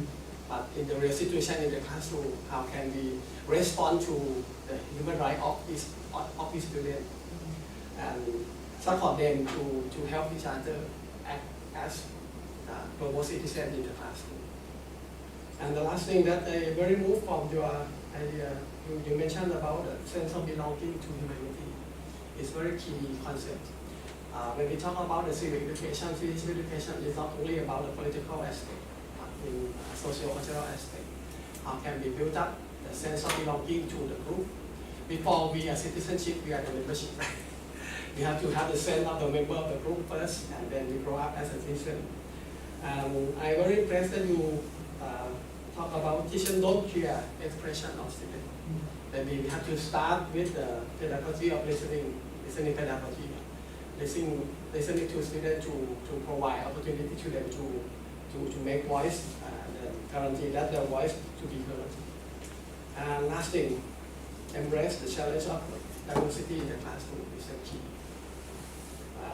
Diversity in the classroom is not the problem, but it's like a capital in the classroom to create the society that students have to exercise their power, how to create the power relationship between them and another identity. The big question for me to take away back to Thailand, how to support students and integrate students with a different background, to live together, to learn together, and to grow up together. Thank you very much for your very inspiring lecture today. Thank you. Thank you so much. It seems like teachers have an incredible role to play in these uncertain times. They need to muster a lot of courage to be able to teach about political literacy to the students. Let us move on to the second presentation. He comes to us from Kyungin National University of Education. His name is Professor Seo Kyu-jun. I would like to invite him to present, and then followed by responding questions.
Sawadee-ka. Konnichiwa. Good afternoon. 안녕하세요. My name is Kyu Seo. I am very honored to share my paper with you at this conference, and I am glad to have a great opportunity to learn various ideas perspectives on global citizenship education from both. Before sharing my paper, let me introduce myself briefly.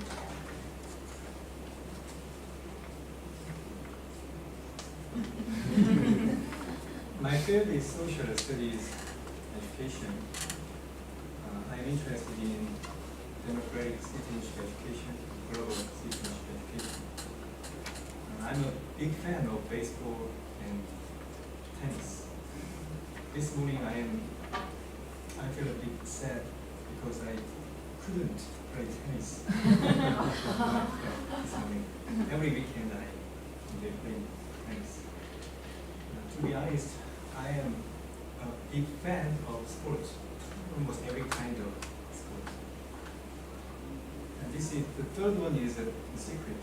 The most handsome guy in my family, because I am the only guy.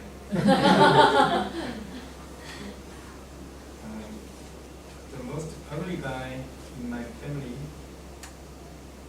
it could be me.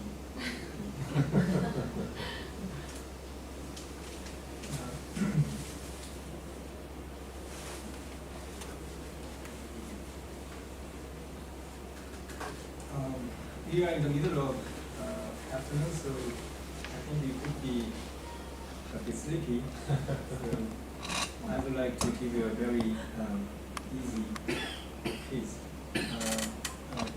Koreans, please don't answer. Dr. Bush, could you guess answer? Oh, the second one, in the middle, The second one is in Korea. Korean. Yeah. The top one? Chinese. Oh, I'm not so sure, but okay. The first one from Japan, second one from Korea, and the final one is from Chinese. Correct. I am half Chinese, so I know. Yeah. And Dr. Osler, do you think so? I'm pretty sure the middle ones are from Korea, but because it's what I've been eating with, but I also suspect there's a trick question in this. I've eaten, I think, with chopsticks, like the top ones in China, because they're throwaway ones. I'm not sure about the bottom ones, but I know that in Japan, that things often look very beautiful with eating, so maybe the red, I don't know. Thank you for your yeah. As Dr. Ruth said, the top one is Japanese, and the middle one is Korean, and the third one is Chinese. Maybe I think this question could be very easy to Asian people, but in other contexts, this question is tricky. Many Western people know that many Asian people use chopsticks, but they don't know the shape of the chopstick is different.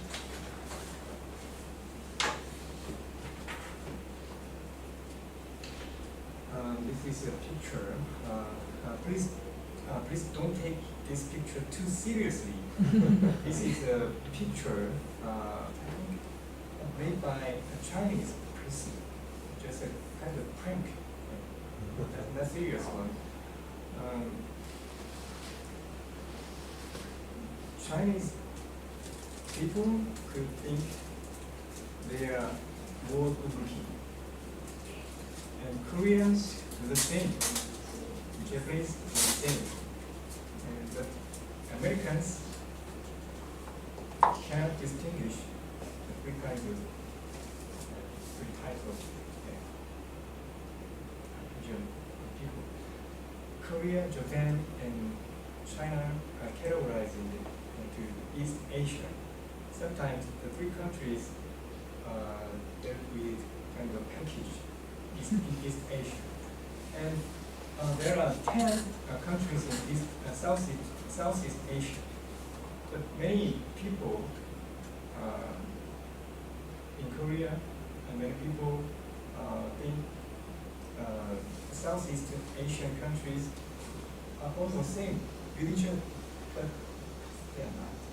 So I think this picture can be interpreted in various ways. This is all of my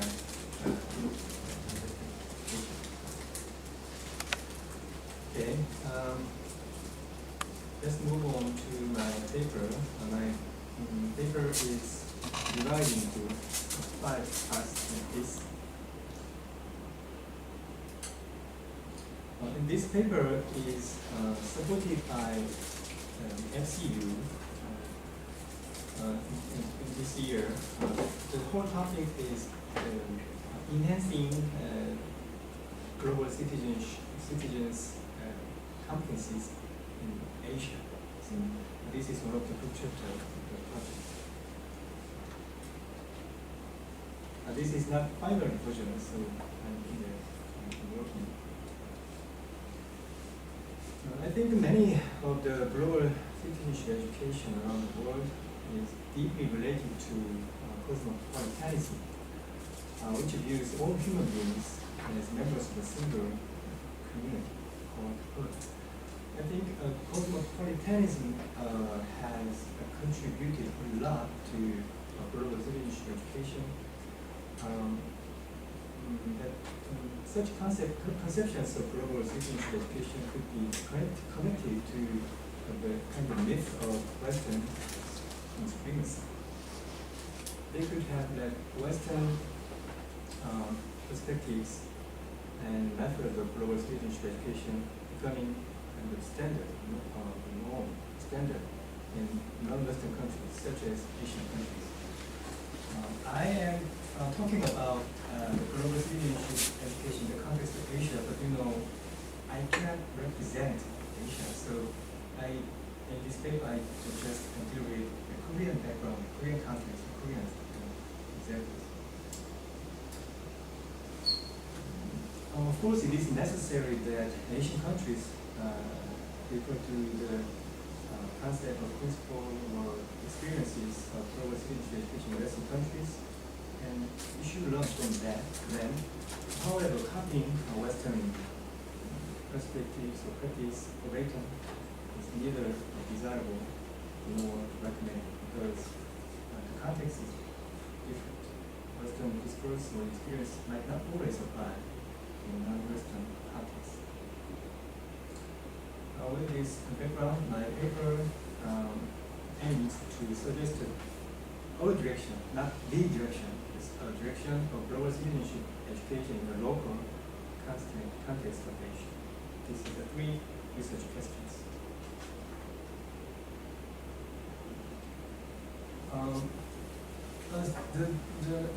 The term of citizen can be defined in various ways. In this paper, citizens are defined as free and equal members of various kinds of communities. Citizens are individuals who can make their own decision, with their own sovereignty about themselves and the communities which they belong to. At the same time, citizens are members of various communities in which they are connected to one another and considered as equal human beings.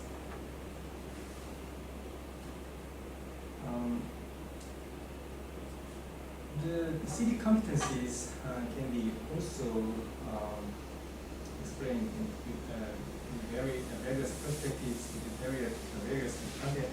In this paper, city competencies can be listed like the social decision-making skills, the social empathy, the social engagement, and critical reflection.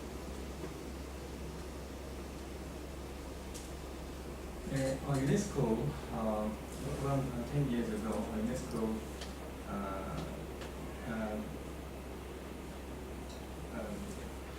in the report from UNESCO says global citizenship education aims to empower learners to engage and pursue active roles both locally and globally, to face and resolve global challenges, and ultimately to become proactive contributors to a more just, peaceful, inclusive, and secure and sustainable world. I agree with this purpose of global citizenship education. I think through global citizenship education, citizens can foster such competencies as I listed before, and to cope with various problems in various levels of communities. Let's move on to the third part of my paper. Why is locality important in global citizenship education? In general, global citizenship education aims for universal values. Those universal values are very important. All mankind must pursue, and those universal values can be set to the minimum common norms. They are bound to be always by such as human rights. Citizens in the age of globalization are those who can take both local and transnational approaches to the various issues among themselves in the world, as well as deal with global issues in the context of locality and reflect on local issues from global perspectives. Global citizenship should be balanced with each other. If social issues are illuminated only at global level, it could grow distant or become detached from citizens' everyday life. In engagement in social issues could be more animating where citizens live their daily lives. And how can locality be in balance with universality? Here,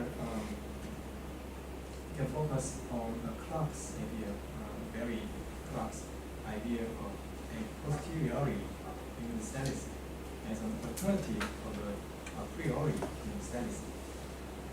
In his book, Clark introduces two kinds of universalism. The first one is a priori universalism. This universalism can be defined as a universalism that begins with given and fixed universality. This kind of universality can play a role as a standard law.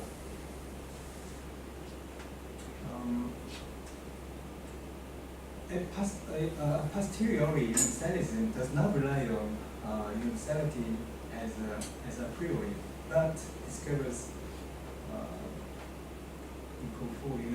universality in our actual life and life experience. It focuses on differences and particularities in each local community. This universality is not a given, but an acquired, a constructed one by citizens. A posteriori universalism does not ignore or exclude the uniqueness that each region, country, community, or culture has in order to pursue the universality. Instead, it cherishes citizens' everyday affections, commitments, and participations as a starting point and as a resource, educational resource toward universality. That is to say, a posteriori universalism ultimately pursues universality in the process of examining our everyday local life in terms of global perspective. This kind of universalism does not stay on the local level, but move toward or for the universality. And in this part, I would like to share an example that could be applied a posteriori universalism with being locality and going to universality.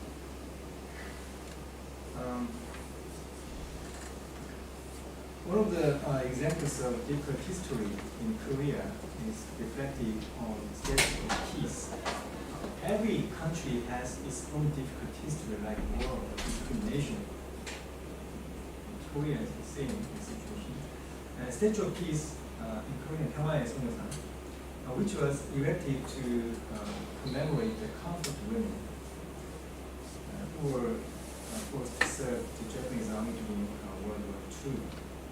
The number of conflict women is estimated around 50,000 to 200,000. And the number of statues of peace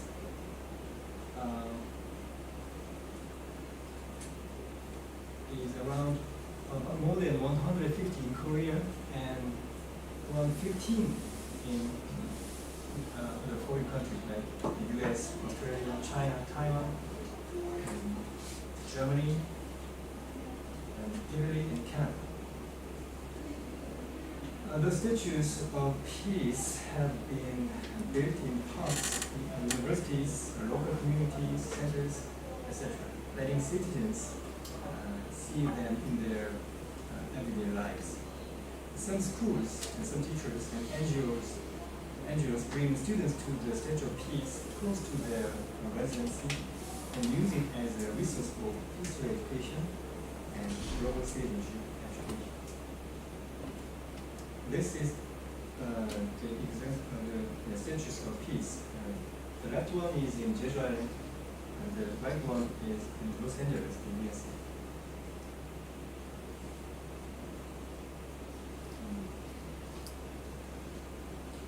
Statue of Peace might seem to be partly related to nationalism. But we must not be bound by nationalism. And the Statue of Peace must not be misunderstood as a kind of retaliatory reaction to Japanese imperialism. We must reflect this local history in terms of more universal and global perspectives as well.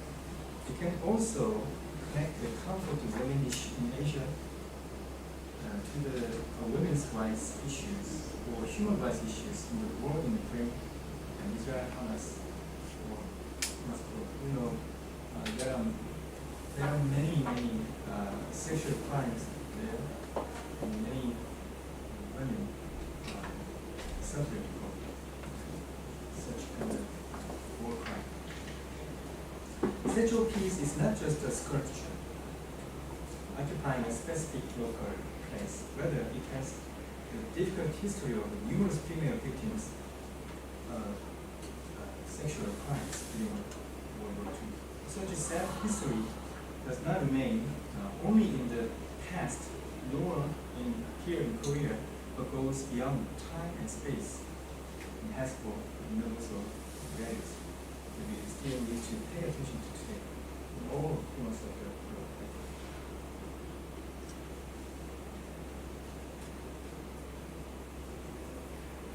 Another example is an educational program of Incheon Metropolitan Office of Education.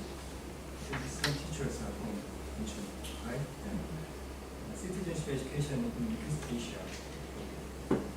Incheon Metropolitan Office of Education has implemented citizenship education in East Asia policy for 5 years. And that program is a global citizenship education program that uses East Asia as a main resource to enhance global citizenship. This policy tries to expand knowledge and understanding of East Asia based on one's identity as an East Asian, to explore solutions to conflicts and problems existing in East Asia from various perspectives. This is the sample of the textbook of citizens in East Asia. There are 3 kinds of textbooks, citizens in East Asia textbooks in Incheon.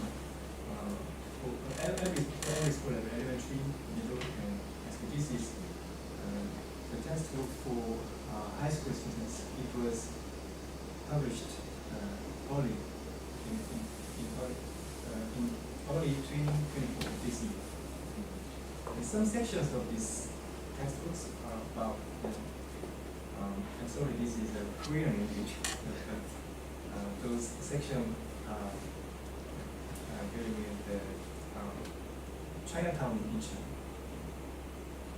or the traditional music in East Asian countries and Incheon. So this textbook really emphasizes the local things in Incheon and local things in other East Asian countries.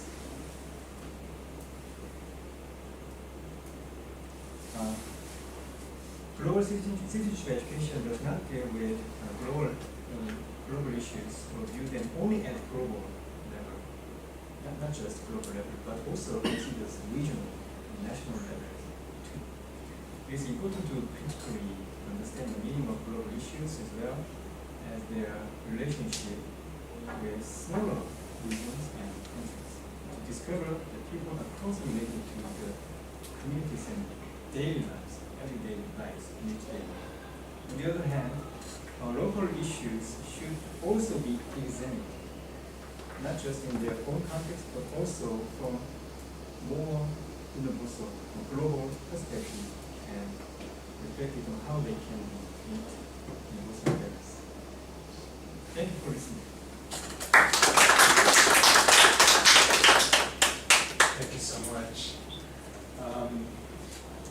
We have our final respondent from Dr. Ruth from Thailand.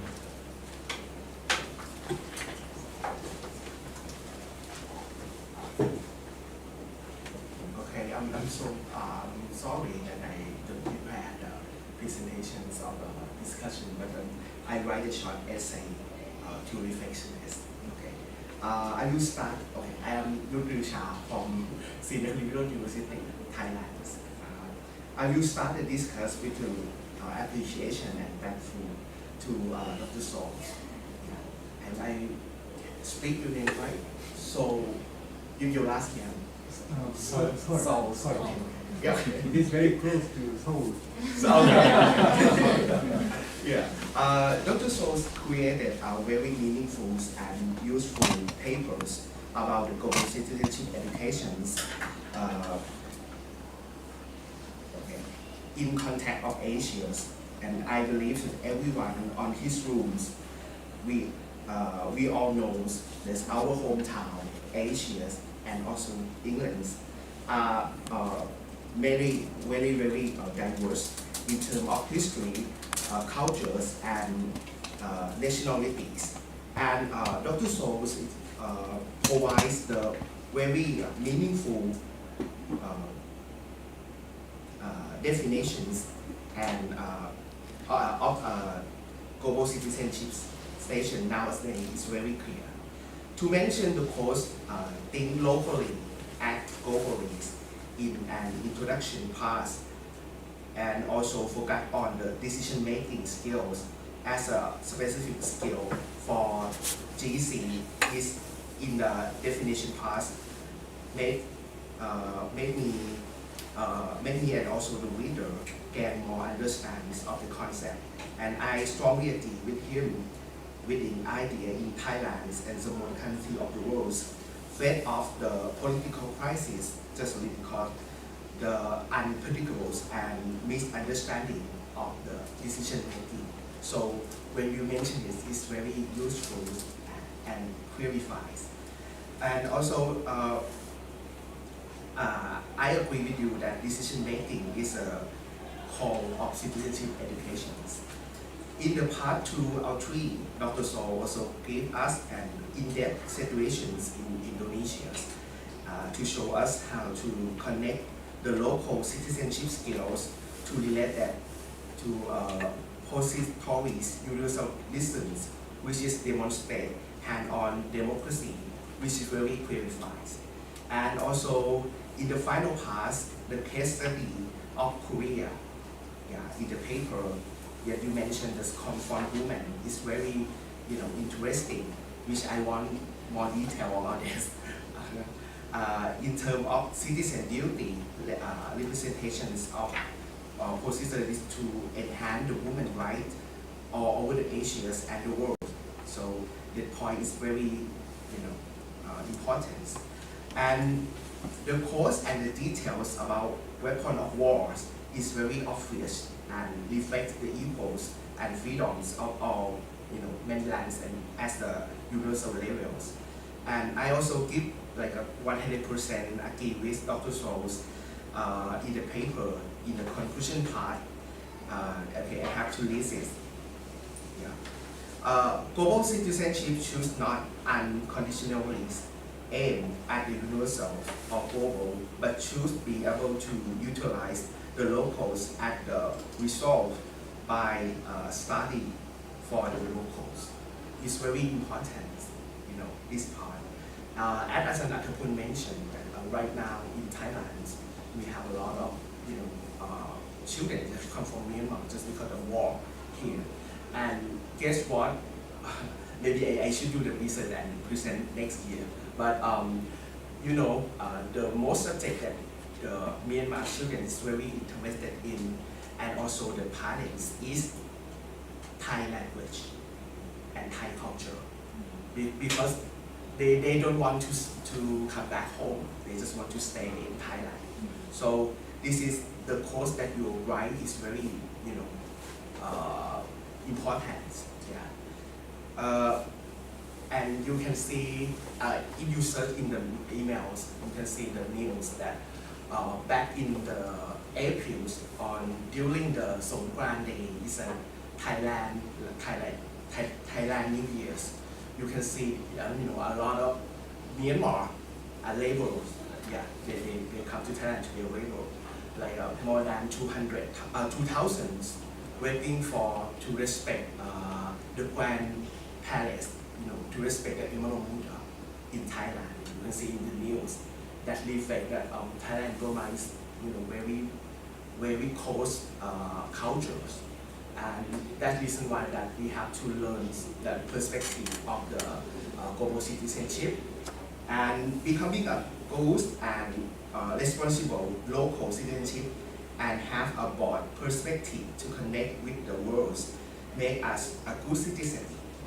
I mean, especially for a good global citizenship, but without the practice in local levels, I think global citizenship is just a future that we dream on. So I want to thank you to Dr. Souls to show us an idea. Thank you. Okay. It seems to me that both of your presentations address the tension that exists between local and global, whether it's through the power to narrate or to act in a local context in order to sort of match up or move toward a much more sort of universal message. I think this tension is something that challenges all of our sort of educators to really think deeply about. At this time, I would like to invite both of the presenters up here to respond to any of the questions and comments that some of the audience members may have.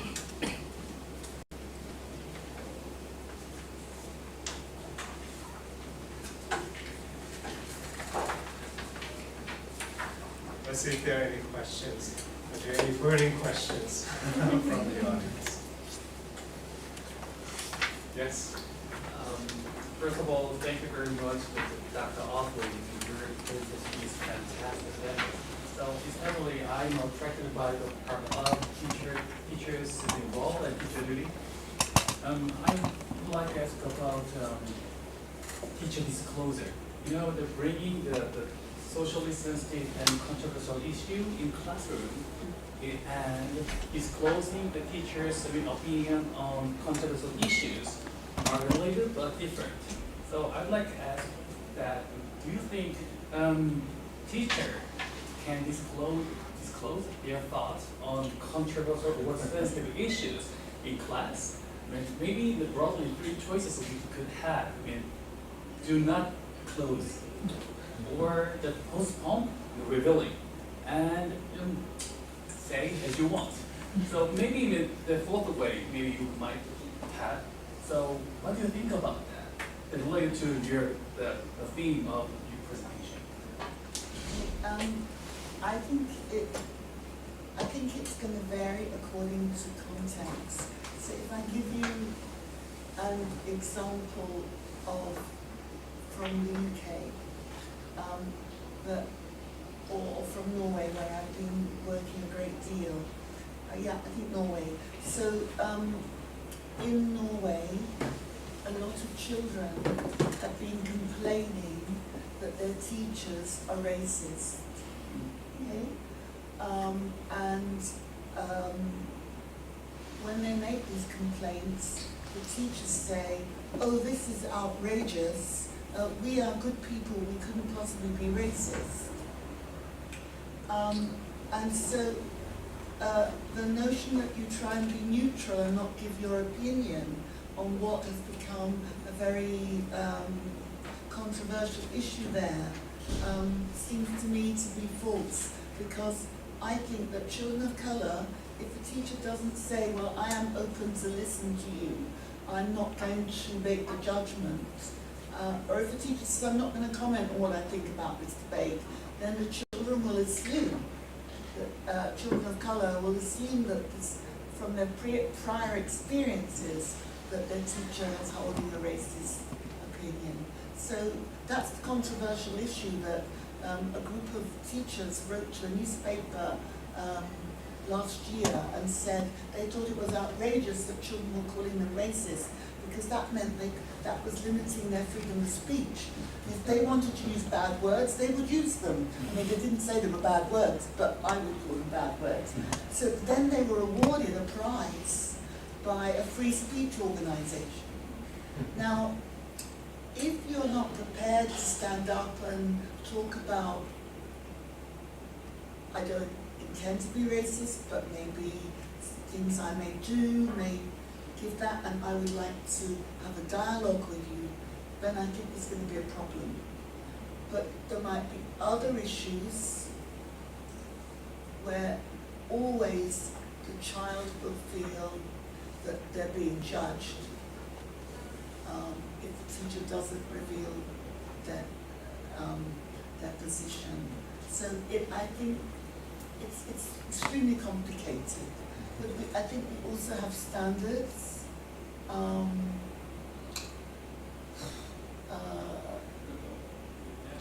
For example, on the issue of capital punishment. In the United States, they say that's a controversial issue. To set that up as a controversial issue in Europe is a kind of false premise, because it's being decided none of these countries are going to use this form of punishment. So I really think it is contextualized according to the political context, according to whether your students might believe they have the answer, know what you feel if you don't express it. There might be other issues where they really want to get opinions, and they need to think about what the pedagogical aim is of that lesson. But in the end, after children express their views, they may ask the teacher, what do you think? And there's a question about dialogue. You know, I don't think today's students are, they don't decide what to do according to what the teacher says. I think they are young people who can think for themselves, and it's about how you present the issue. And I think in the end, if they direct back at you, I would, certainly with older students, I would listen to their views, listen to the debate. I would say what I thought, but not to inhibit debate at the beginning. I would like to actually use that same question in the spirit of practicing localism. I wonder whether in the Gyeonggi-do context, teachers should disclose their political sort of viewpoints on some of the controversial issues. Do you have any opinion on that matter? Thank you for the good controversial question. Basically, I agree with Dr. Osman said it depends on the context. Generally speaking,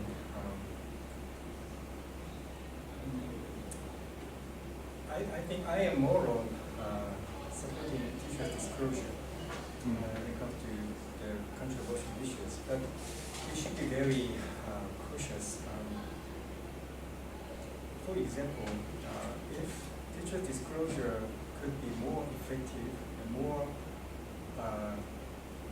well accepted to the students, I think teacher status and teacher status should be equal with student status. I mean, I don't mean this is not legal status or administrative status, but as a human being, class members, we are all one of the class members, teacher, students. If so, I think teachers, I think those environment, this classroom climate could be a kind of preparation, kind of a preparation for teachers' disclosure. I think this educational circumstance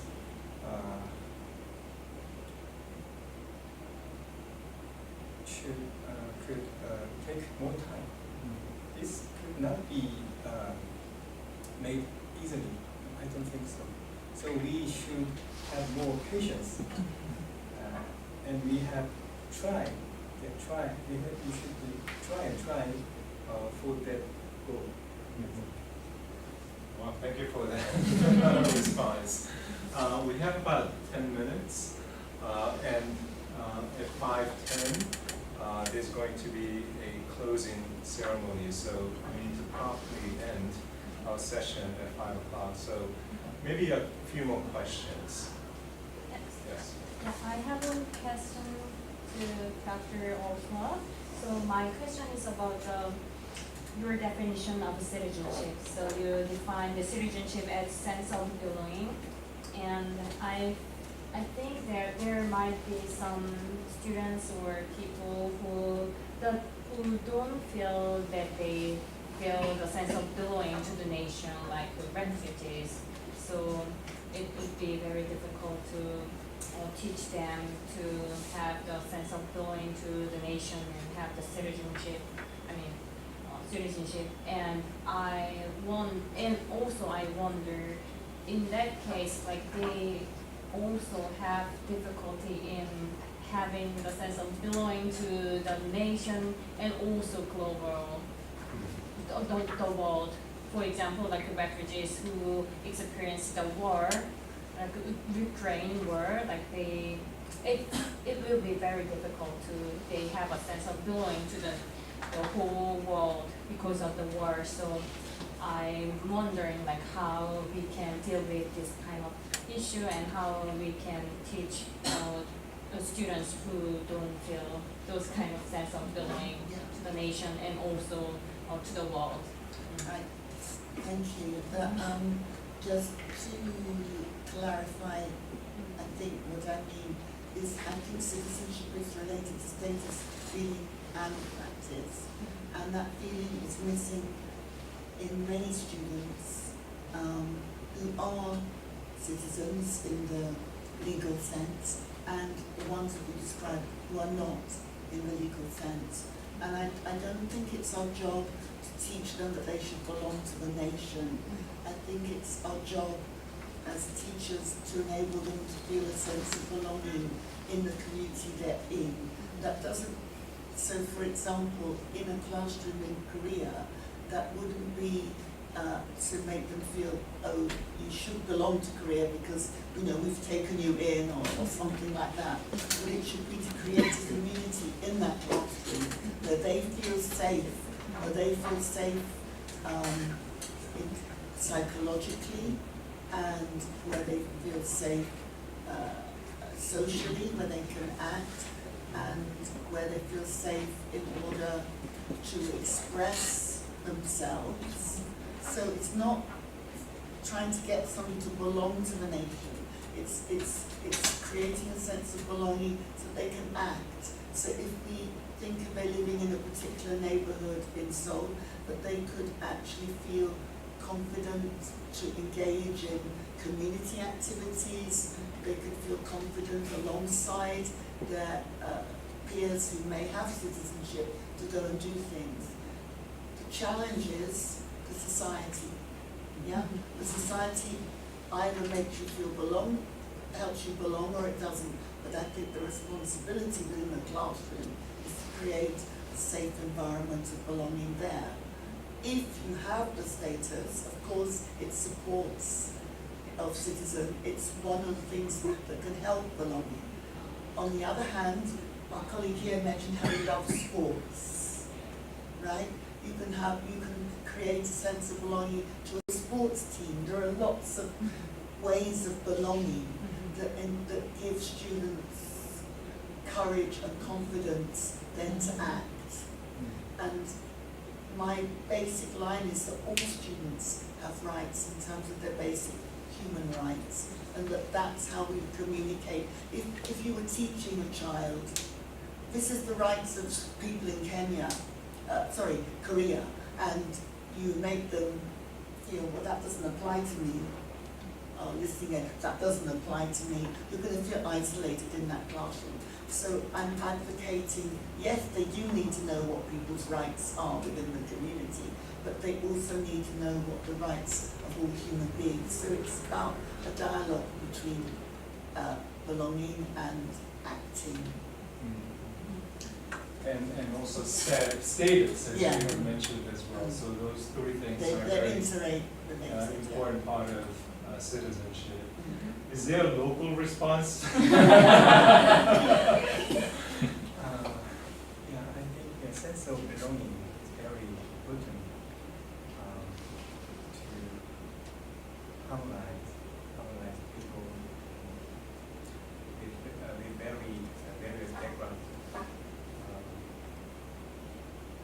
But on the other hand,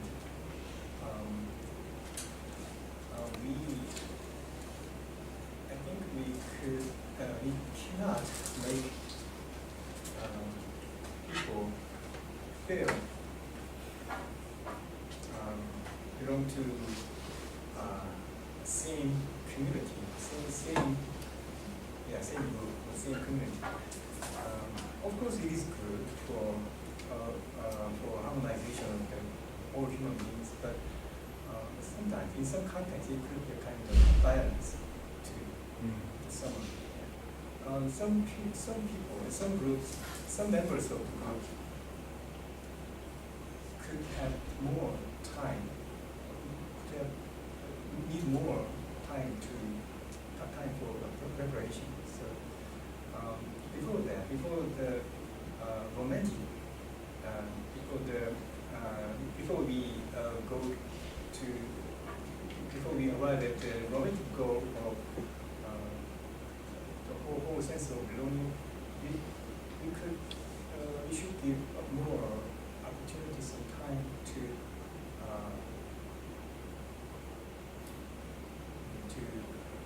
to feel belonged to some other local level or smaller communities, kind of a sports club, kind of religious group. I think it could also helpful in the process of getting the goal. Because we have multiple belongings in here. Thank you so much for responding to an impromptu question. We have about 3 minutes. Is there a person who might want to ask a really short question? May I ask a question to Dr. Posa? Oh, yes, of course. A very short question. Thank you for your idea. I'd like to ask you to give this is not question. I'd like to ask you to give a kind of encouragement motivational information to Korean teachers who are trying to teach controversial issues in their classrooms here. Several teachers here. And in South Korea is also undergoing a political polarization. So some teachers are feel very dangerous. Dangerous. So could you please give encouragement?